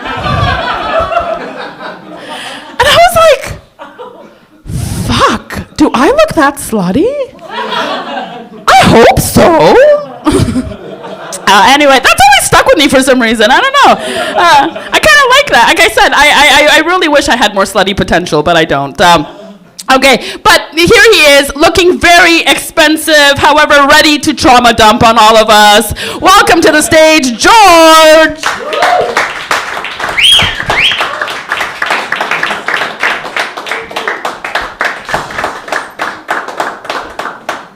Fuck, I wish I could say I'm sorry, but I don't care. Yeah, I don't care, guys. Seriously, life is stupid. I'm sincerely, from the bottom of my heart, it is the stupidest thing I have ever seen. I feel I'm constantly being smeared with skid marks of stupidity of this fucking world and how it's going, right? Have you seen who's president next door? I mean, I know it's been said a million times, but seriously, fuck politics, fuck being adults, right? Just look at him as a person and think that guy could wake up at 3 a.m., not find ice cream in his fridge, and fucking nuke half of the fucking planet. That's who's president next door. Life is fucking stupid, dude. I don't love it anymore. I mean, seriously, I feel scammed, dude. And Diana's right. I'm gonna trauma dump. Fuck you guys. Do you know, the other day, I swear to God, I was talking to my friends in Lebanon, and I know I've said it a million times, bombings and explosions happening all around us, but you guys have no idea. You know, it pisses us off as people when you hear an explosion and you feel it's near enough that you're expected to go help, but far enough that it didn't affect you. You know, you don't get the bonus of sitting back and doing nothing and others helping you. So we have criterias for death. You know, if I hear a bomb going off, I want it to be next to me. The other day, I'm not shitting you guys. My wife did something awesome, obviously, because big difference between me and my wife. She's very smart. I'm very stupid. And we were sitting at the couch together and we were talking, and we're looking both at our phone, and we're basically in a hunt. You could feel the passion. She's looking and I'm looking. She's looking and I'm looking. She opens a link, I open 3. You know, just to kind of fuck you, I have more links. You know what I mean? It was so intense. And then she switches off her phone. She goes, "Let's buy a house." And I look at my phone and I'm looking at Legos.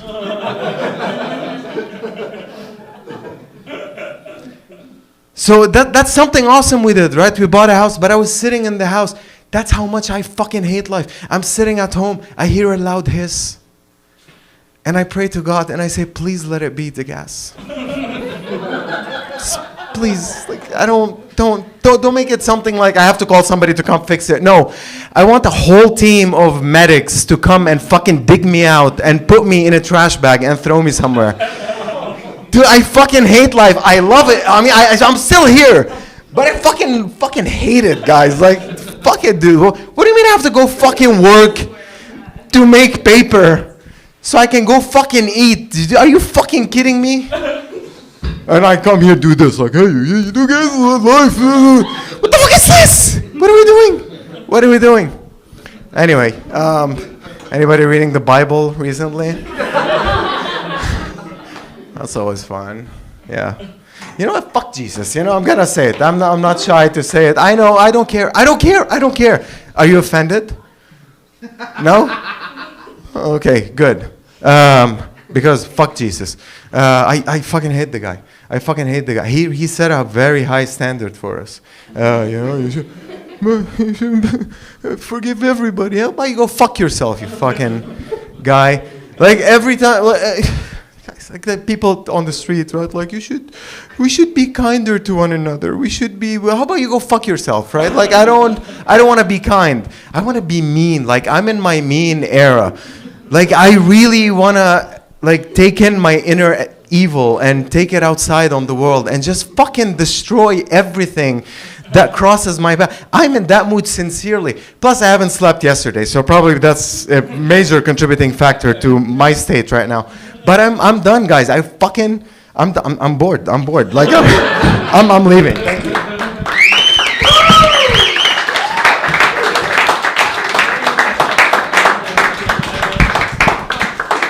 He was gonna trauma dump, but you know what? I have to. I'm sitting there and I'm totally, George. I agree with everything you said. Like fuck everything. Like seriously, I sit at home sometimes and I have actually altered my algorithm because I just couldn't take it anymore. Like I was just so fucking angry all the time. And I know that I can't sell that because I come off as a very positive person, and I am. I think it's a problem. I do. But it's like the world is just fucked up. So with that being said, though, I wanted to share a religious experience that I had. And I gotta actually owe Paul for bringing this to light. So I went on a couple of dates with a guy, and after my last date, even though the date went well, I cut things off because it turns out he had a bit of a foot fetish. And you know what? If I'm at the stage where my feet are on your shoulders and you turn over and you stick your foot in my mouth, that's okay. Like, I've already let you into my space. Like, that's okay. But if we're like on the third day and I'm at your house and you ask me to take off my socks, guys, look at my tits. He wanted to see my toes before he wanted to see my tits. Like, that's not okay. I'm like ready to take off my shirt and he wants me to slip off my shoes, right? So Paul very kindly had asked me how the date went, and I kind of told him, and he was like, oh, okay, I get it. A few days later, we're having a religious conversation. This is why George reminded me of this. And I told him how this same guy was convinced that he was Matthew from the Bible in his past life. And Paul looks at me and he goes, and you broke things off because of the foot thing? He goes, and you told me this long story. And I said, yeah, but then I had this realization. I'm like, what if he was Matthew in his past life? And what if he doesn't have a foot fetish? He's just used to seeing everybody in sandals. I don't know, maybe I made a mistake. Okay, we are actually getting very close to our shotgun portion of the show. So all of you comics, when I let you know, I will be bringing the book over. It'll be sitting right here. You will get called up, the first person. You will do your set, and then you will make sure that you look at the book and call up the person after you. You will still have 5 minutes, but we'll move things a little bit faster by not having me yip-yap in between. Okay, the next person coming up is absolutely hilarious. I adore her. She's here somewhere.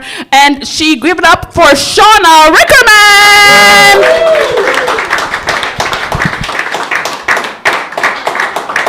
Let's keep it going for Diana.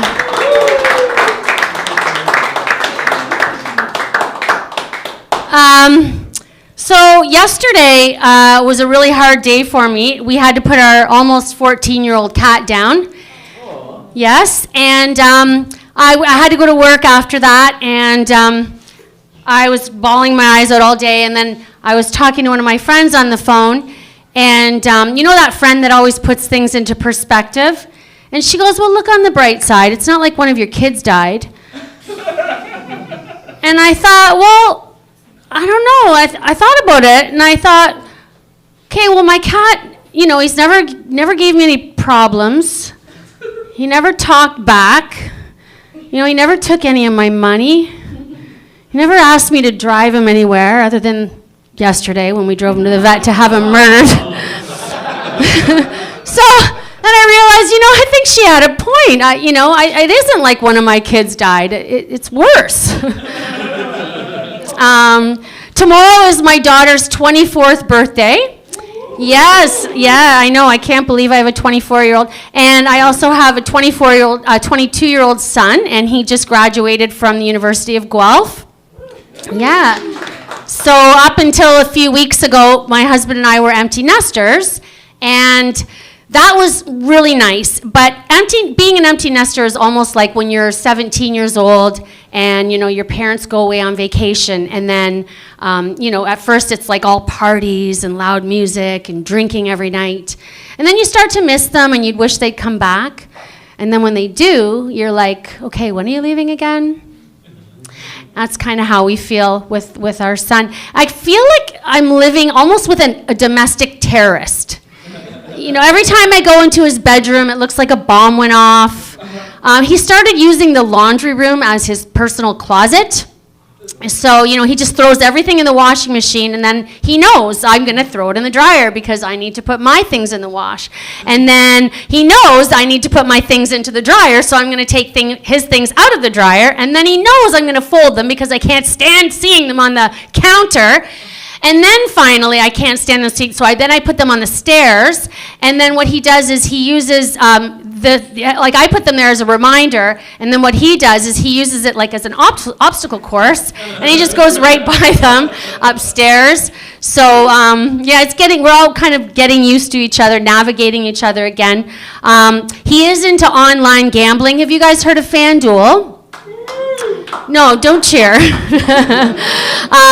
said to me, Mom, don't worry, the first bet's free. And I said, yeah, Riley, that's how cocaine works. And I feel like FanDuel ripped off cocaine's entire business model. Almost like cocaine could have been FanDuel's origin story. That's what I'm thinking. Oh gosh, what else is going on with me? Well, I got my first hot flash. Yeah. So I guess that means I'm going through menopause now. I started sweating profusely. I tore off my shirt in my car in the Sobeys parking lot, and people were walking by my car like, is that lady having a hot flash, or does she just live in her car? Either could be true. And so now that I'm going through menopause, just pretend that you haven't heard these jokes before, okay, please? Now that I'm going through menopause, it's lowered my tolerance for many, many things, like my husband. We sleep in separate bedrooms now. We still have sex. I just can't stand the sound of him breathing. It's just breathing, just regular, everyday breathing. I feel like I'm losing my mind. It's like I'm going through puberty all over again, only puberty was more like, I wonder if he likes me. And menopause is, if he blinks one more time, I might have to kill him. Oh my God, and it's been really rough because before, when I didn't want to have sex with them, I would just say I have a headache. And now I just say, get out of my face. And so I think the thing that keeps me married as long as I have been married, we've been married for 28 years this June. And it's not because I'm really into commitment, Diana. It's because not all, some women aren't into commitment either. It's I like my house. I like the pension that's on the way in a couple of years. I like my, my car. I like things. I like my pool. But I also am afraid of online dating, which and that's not the rejection I'm afraid of. It's more like the unsolicited dick pics. And I think men are sending the wrong things. Send your credit score. Just prove that you can you have access to money. Don't send a pic of your dick. And I've been married for 28 years. I've seen one penis in 28 years. One. And actually, that's not even true. My husband and I have sex with the lights off. I don't even know what a good one looks like. Yeah. You know what? All I know is if someone sent me a pic of their dick, I'm showing everybody, especially the ladies in my book club. I'm bringing that dick pic straight to book club, and we're breaking it down like it's War and Peace. There will be a charcuterie board. There will be rosé. I'll be like, ladies, what are we looking at here? More importantly, who are we looking at here? Clearly not Jewish. Clearly not black. Oh my goodness. Anyway, that's my time. Thank you very much. I've been Shauna. Keep it going for Shauna! Okay. Oh, wow. Okay, so Shauna, I'll give you a quick rundown of the dating apps. In my time in the dating apps, I have received 29 unsolicited dick pics. Do you know how many of those I wish I had never seen? 28. Shauna, that's the one I'll show you. Let's just say there was a wine bottle used for reference. So 2 of my favorite things in one pic was worth keeping. Yeah. So unsolicited, yeah, absolutely unsolicited dick pics. Cody, how many have you sent? We've only paid for 3. I was unemployed for a while. My credit's a little iffy. Okay. Next up, again, the last of my favorite people here. Paul hears from me on a very regular basis. The other night, we were saying goodbye, and I said, yeah, I guess I'll talk to you. And he looked me dead in the eye, and he goes, probably every day for the rest of our lives. Now, this is a man whose love life can only be described as champagne wishes and a Walkerton tap water reality. Welcome to the stage, my good friend, Paul Marroquin. Good for Diane, everyone.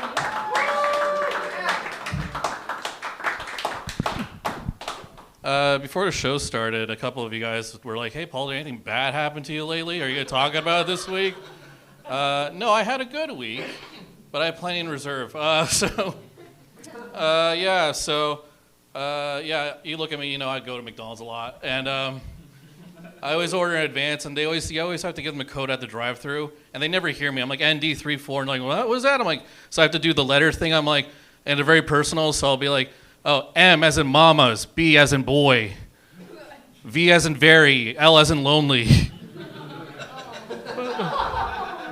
But then I almost caught myself because I got ED03, and I'm like, E as in erectile, and D as in always working just fine. No issues there. He knows I'm lying. Actually, Instagram, my algorithm keeps giving me different things like dick pill ads, and I'm like, I bought them already. Leave me alone. They're good. But what I'm getting a lot of now is clips from the show Love on the Spectrum. And my friends, like, they kept saying, you gotta watch the show. You gotta see how the guys act on it. And all the clips are like when they're about to kiss for the first time. And like when they kiss, they get so excited after, like, oh my God, like, wow. Oh my God, gee. Oh. I'm like, that's what I do. They're acting fine. What's wrong with appreciation? When I have sex, I make noise. I go, oh, thank God, oh, thank God, oh, thank God, oh, thank God. What freaks me out is how the women on the spectrum act, because these guys are so respectful and nice, and they're actually like that. Okay, that I like that one. If you had my dating life, you know what the fuck I'm talking about. So like I was thinking, like, oh, you know what I'm gonna pretend to be on the spectrum to get like love, and I've been doing that for the past couple weeks, and none of you have noticed that. Yep. So yeah, on Instagram, I'm getting ads for getting my soulmate sketch done, like where they'll draw your soulmate for you. I'm like, what loser would pay for it? I did. And I thought you just paid the money and they just send you the like they just send you the drawing. But when you get in, it's a questionnaire. Like, do you want your soulmate to be white, like white Caucasian, black African, Asian anime? And I'm like, I didn't know soulmate was like a Subway sandwich. Like you can make it any way you want. So I'm Latin Latino, like I'm Hispanic Latino, so I picked white Caucasian. So I saw my white soulmate. She was pretty cute, but I couldn't help but wonder, like, I wonder what my Asian soulmate looks like. So I did the whole questionnaire again with Asian soulmate, and it was just the same girl, but she was just doing this thing with her hands.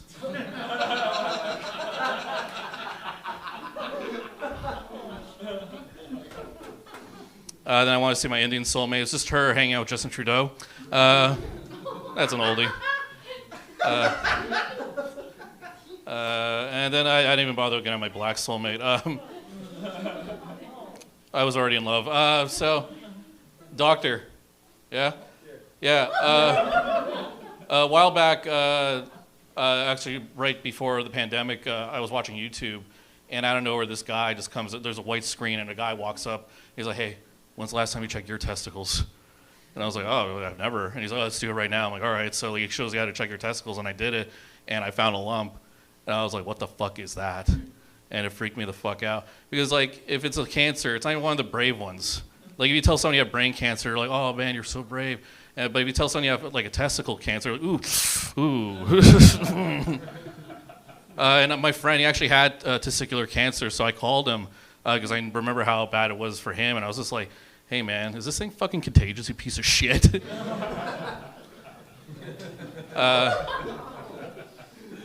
But how? We touch dicks. And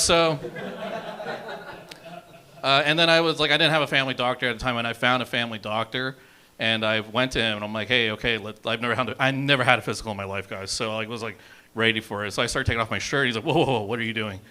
And I'm like, my physical. He's like, we don't do that anymore. I'm like, what do you mean you don't do that? That's your fucking job. And I'm like, I have a lump on my testicles. Like, all right, tell me about it. I'm like, tell you about it? Just look at it.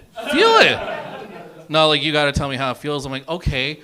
It feels like, you ever look in a bag of, like, chocolate raisins, and there's that raisin attached to that chocolate raisin? That's what it feels like. He's like, okay, you're probably all right. I'm like, what do you mean I'm probably all right? So I had to go into a walk-in clinic, and the guy is just like, all right, just take off your pants, and he checked my testicle. It would have been nice if he put on gloves, but I didn't give a shit. But yeah, that's all I just want to say. Do you check testicles? That's not a no. Okay, guys, I'm Paul American. Thank you very much.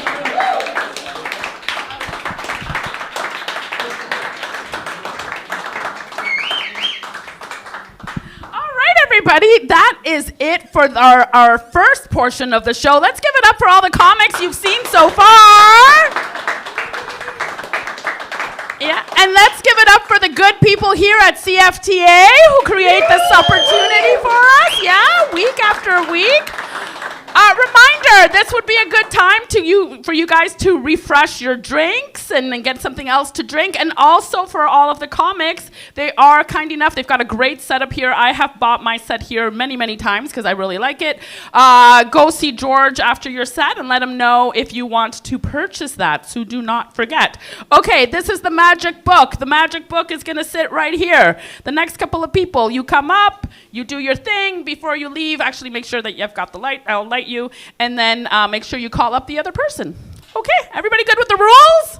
Woo! Okay, so first up, very, very funny. I've actually seen him many times now, but I don't think we've actually, this might be the first time we shake hands, Aiden. Yes.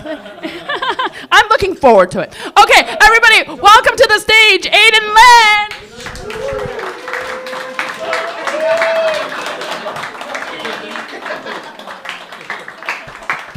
Fuck. I don't want to keep picking on the doctor, but I got a question for you right off the hop. What's your credit card number? We'll figure it out after. All right. Bunch of new shit. This is my impression of a New Yorker. Hey, I'm walking here. This is a New Yorker driving. Hey, I'm driving here. There's a New Yorker playing basketball. I'm playing basketball here. There's a dog from New York. Hey, I'm barking here. There's a police officer from New York. Hey, I'm arresting you here. There's a criminal from New York. Hey, I'm getting arrested here.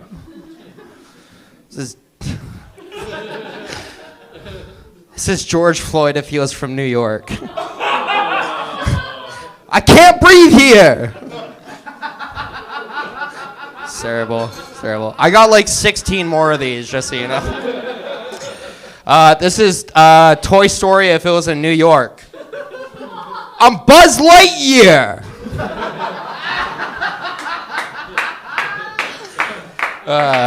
This is a deaf guy in New York. I can't hear. This is any fucking white girl in New York. I can't even hear. This is a New Yorker who's getting a sex change. Put a vagina here.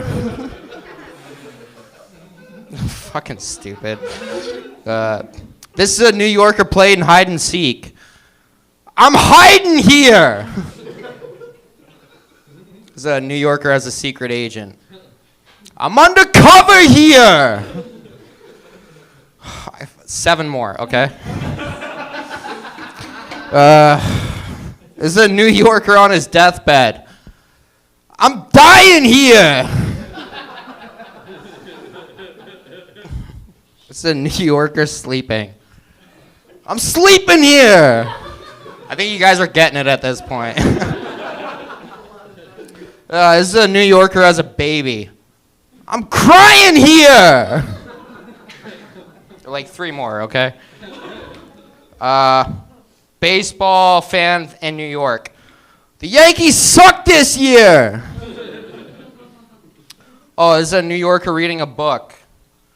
I'm reading here. This is Diana if she's from New York. I just turned 50 here.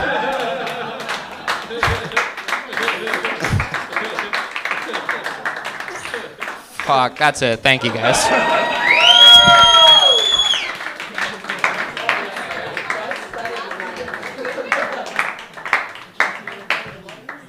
Next comedian, very funny gal. Sorry if I butcher your last name. Rose Kulik?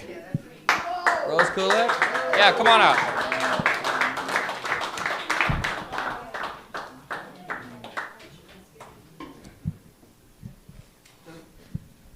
You guys are so comfortable with your holding something in your hand.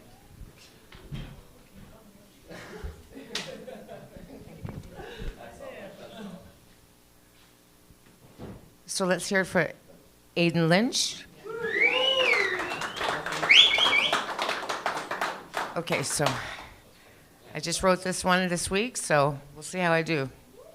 Anyway, so I do intuitive work for a living, and years ago, when I first wanted to put myself out there, my guide suggested for me to go back to school for web design, and I was like, are you fucking serious? Like, I mean, I was not raised with computers. I ended up, I just wanted to do my spiritual work. I just wanted to do crystal healing and readings and stuff like that. Now I got to learn technology. And I'm like, I got to look at technology? Isn't that how they like destroyed Atlantis? I was like, oh my God. You know, like now I got to do this shit. And then they're like, Rose, you're gonna make separate pages. You're gonna do, you're gonna find out keywords.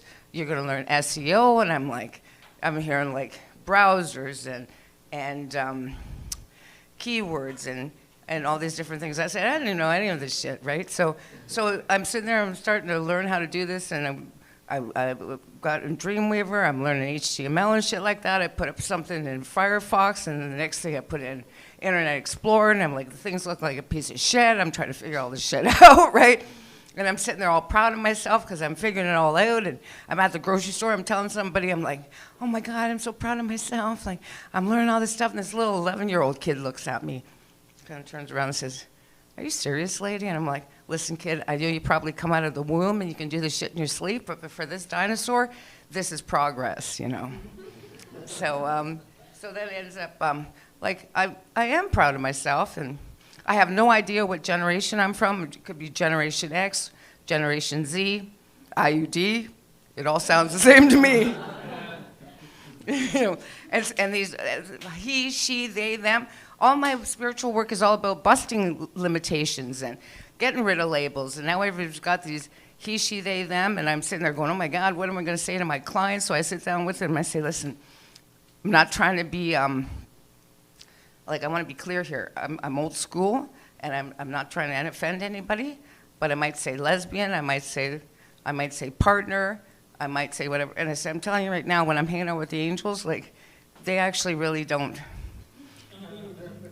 They don't really care. Like, they don't even have sex. So, like, I don't even know what to tell you.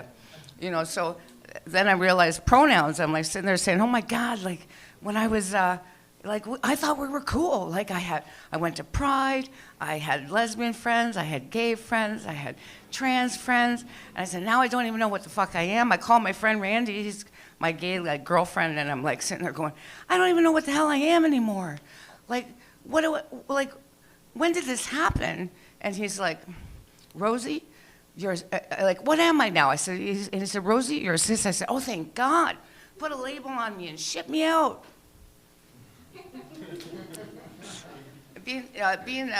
One of the key words that leads people to me is the word psychic, and people can be a little funny about that. So they'll be like sitting there walking around when I'm out socially, and they'll be like waiting for me to read their mind. They're like, I wonder. And I'm like sitting there going, listen, man, if I was on all the time, I'd lose my fucking mind. Like, I just, you know, it's just utterly impossible to be that all the time. So anyway, so it ends up, I go out socially sometimes, and I'll go dancing, and I used to have people, like, follow me. They'd be following me, and they'd, like, shove their hand in my face and go, you're psychic. Like, what do you see? And I'm, like, going, well, first of all, I'm not like a vending machine at a carnival. And second of all, that's not really how I do my work. And thirdly, my guards are saying you need to learn how to do floor play, because you didn't even say my name, you didn't ask me for buy me a drink or nothing, right? You know. So and then when I go home, I'm like getting a call, and it's like unknown number, and they're like, I don't believe you're real. And I'm like going, okay. And I'm like, so I'm sitting there going, all right, so you called me. My name is on my website. My face is on my website. It's been sitting there for years, and you're the one calling me and asking me, saying, you know, I said, you sound like someone working a sex hotline. And I'm sitting there questioning, are you real? And then they always want proof. Like, so they'll come in, they'll be like, listen, I don't want to pay. Like, you got to do your work for me, free for me first, for me to really find out whether you're legitimate. And I'm like, okay, so over time, I mean, I accepted it for years, but over time, I'm like, I'm getting a little tired of this shit. Like, have any of you ever been told anyone what you do for a living, and someone say, I don't believe you. I don't believe you. You got to prove it to me. So I said to the guy one time, I said, what do you do for a living? He says, I'm a UPS driver. I'm like, okay, well, I don't believe you. I think you should deliver a package for me, and after you do it, maybe I'll pay you. And then now think about it. If you went to someone that did colonics for a living, and they actually said to them, say, listen, I don't really believe you. Stick a tube up my ass, shove some water up there, and if I feel better after, maybe, just maybe, I'll think you're legitimate. Thank you.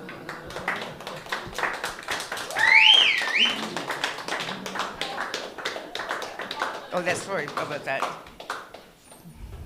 So let's hear it for Adam Kahn? Kane? Is it Kane or Kahn? Kane. Kane, sorry.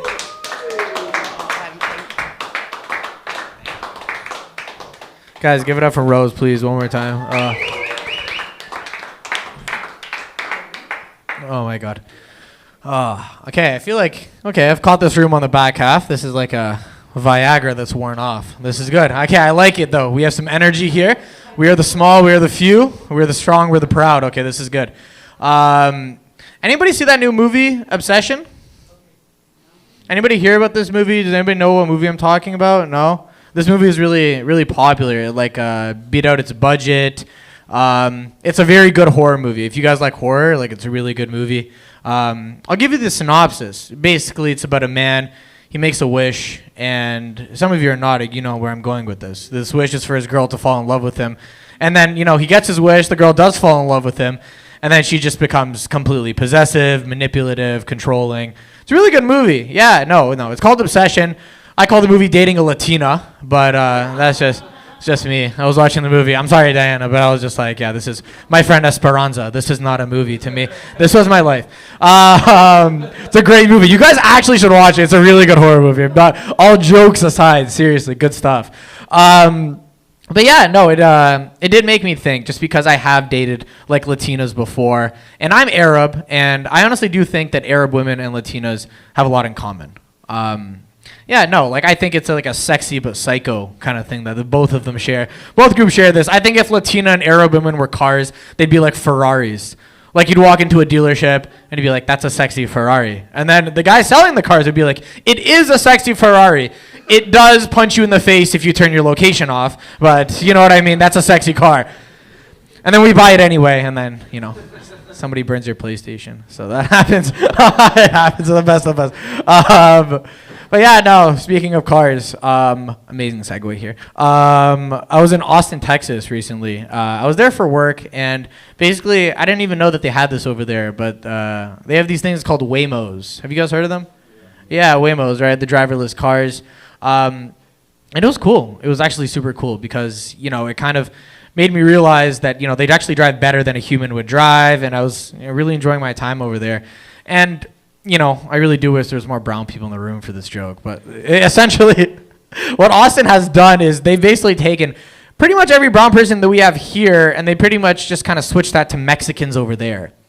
And yeah, like you realize it just walking around. And you know, like I feel like there's pros and cons to this because the food scene over there is unreal. You know what I'm trying to say? But if you want to get an Uber, you know, we need some Indians in Austin. That's all I'm trying to say, guys. No, it was a super fun time over there. Texas is super weird. It's I don't know why it's easier to buy a gun than it is to watch porn in Texas. I don't know. I'm being 100% serious. You go there, just try to log on to Pornhub. It's blocked on everything. It wants to take selfies. I don't know. A friend told me that, but anyway, I wouldn't know. But yeah, guys. No, speaking of driving, I don't know if you guys ever go through this. I want to level with you guys for a second. Have you guys ever been driving with somebody, and maybe it's a parent, a friend, you know what I mean, and basically, they're in your passenger seat, and then, you know, you guys are on the highway, you're on the road, you're wherever you are in the car, and you check your blind spot, and then they check your blind spot? Like, what the fuck is going on? You know what I mean? I'm sorry.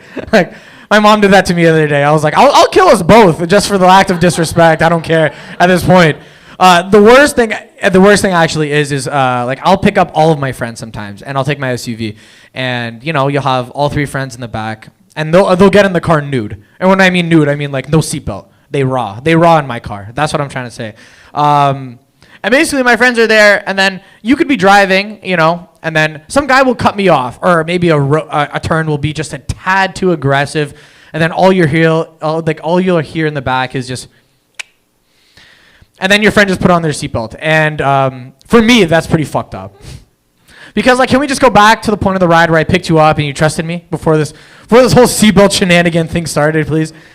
Sometimes it's not even my fault. So, you know, basically, long story short, I shouldn't be driving anybody these days. This is kind of where I'm at with this. Guys, I am going to leave you with this one here. I like to think I'm a very good son. And because of that, I kind of help my mom as she kind of navigates throughout the world. And she learns things, you know.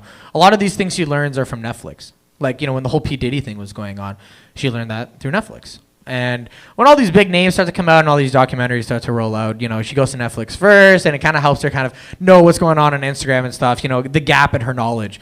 And, you know, I really do think that Netflix has to be better with naming their documentaries, because I feel bad for my immigrant mother. I'll give you an example. Like with the whole P. Diddy documentary thing, you know that's a bad guy even before you watch the documentary. You know what I mean? It's called Sean Combs' The Reckoning.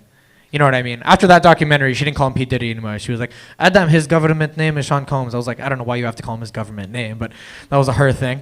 Bernie Madoff, the monster of Wall Street. You know that's a bad guy before you watch the documentary. R. Kelly, The Truth Untold. Whenever you hear The Truth Untold, you know that's a bad guy.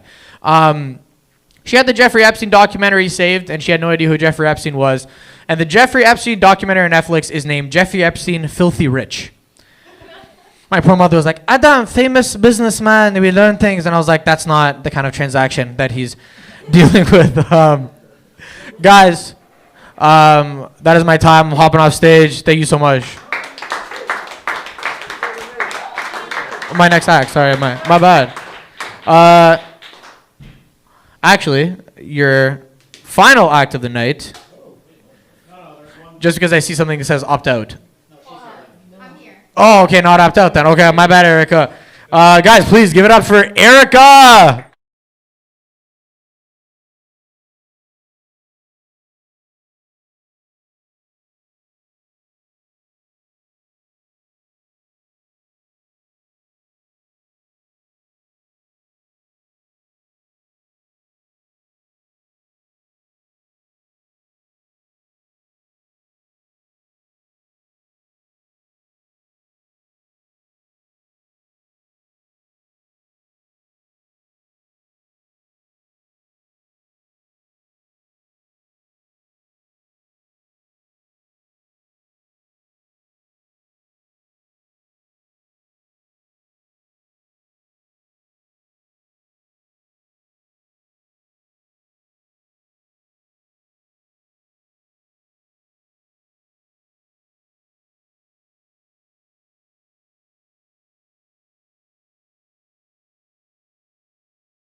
And our next comic is the very funny Doug Koning. Give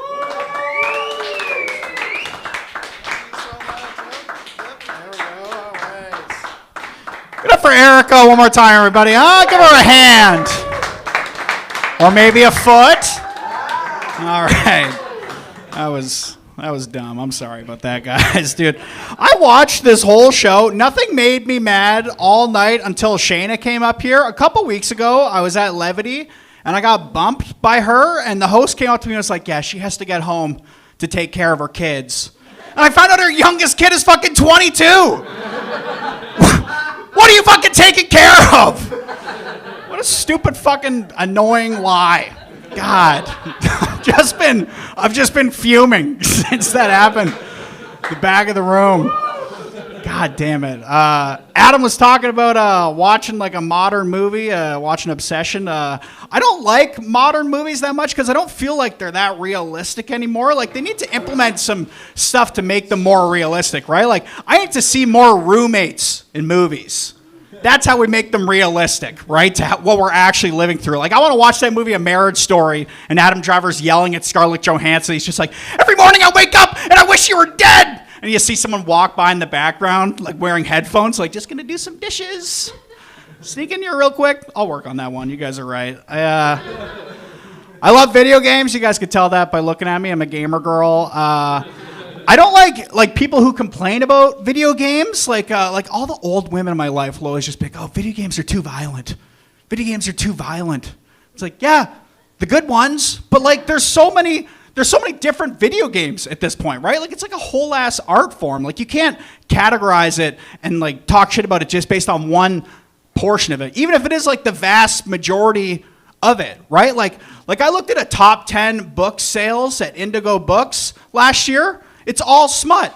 It's all romantasy. But I'm not up here saying books are too sexy, right? Painting with that broad brush. Even though every time, like, I'll be on the bus, I'll just see a woman reading ACOTAR, just walking around like an open carry pervert. Like, she's reading porn right now. Why is that okay? You're right. You guys are so fucking right. I do love reading, though. It's like the only, like, art I can, like, take in right now because it's the only one I don't get distracted while I'm doing it because your hands are like on the book, right? Like I can't, like if I'm watching a movie, I'm like on my phone and shit, probably watching porn, whatever, but like I'm locked into the book. Also, another great thing that doesn't happen with books, no ads. I don't read 5 pages and then get a fucking Play Ojo ad. That doesn't happen. I love it. Ads are ruining everything right now. I can't enjoy like movies anymore. I resubscribed to Netflix recently because I wanted to watch the new season of Love is Blind. But I looked up like how much it would be for like premium top tier Netflix. It's $26.99. $26.99 for Netflix without ads. And that's the premium feature? It's just that there's no ads? Dude, for $26.99 a month, I should get to watch those couples fuck. Like, let's put some actual decent features in there. And I don't want to like talk too much shit about women who read smutty books. I was reading a book. This is when I was still in a relationship, and there was a sex scene that happened in it, and it made me think of my girlfriend at the time. So I text her. I was just like, oh, I read a sex scene. It made me think you have to do some horny stretches around the store, which is a little term we had in our relationship, right? When I was horned up, I'd have to like stretch it out. And I didn't get a response for a while, which kind of hurt my feelings. And I looked back on my chat with my girlfriend, and that message was not there. And I looked at my chat with my best friend, right under my chat with my girlfriend, and that's who I sent it to. And, you know, a lot of people might think, like, the worst thing about that for me was that I revealed, like, one of our stupid phrases in our relationship, like horny stretching. The worst thing for my friend is that he had, like, a couple minutes where he thought that message was actually for him. Sick. I'm a pretty toxic gamer. I don't allow myself to play video games where I can talk to my opponent because I can't control myself. I'm a fucking maniac. I'll find ways to be toxic in any game. Like I play a lot of like 8-ball pool on my phone, and there's no chat rooms. You can't talk to the person you're going up against, but they do have like pre-made little phrases that are supportive that you can send, like "nice shot" and "you're good." And I only send those sarcastically. Sink the wrong ball? Nice shot. Scratch. sink the 8 ball way before him, just like spamming them with, you're good, you're good, you're good. But I'm a bad sport who's bad at sports. I've been bad at sports my whole life. The last team I tried out for basketball in grade 7, and this scarred me for the rest of my life. Like I did all the drills, dribbling, traveling, other basketball terms, and the coach was like, all right, here's what we're going to do. We're going to post a list tomorrow outside the gym of everyone who got cut from the team. Which isn't what I thought you did, right? Like I thought you post a list of the people who made the team, right?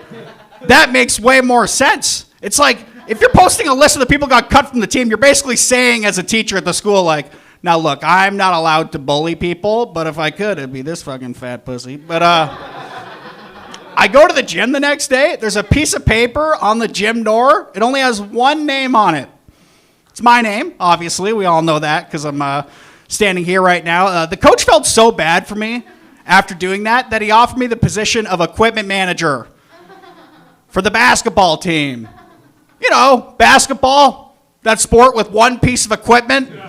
So I just sat on the bench, the only person not wearing a jersey. I would just hold onto the basketball until someone better at basketball needed it. All right, that's all I'm going to do tonight. Give it up for your host, everybody, Diana. CFTA, we did it! We made it through the night!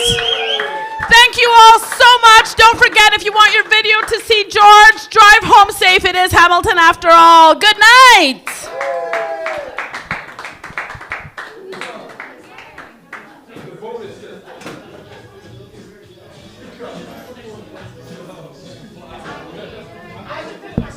And the Turk will be doing a special set for us.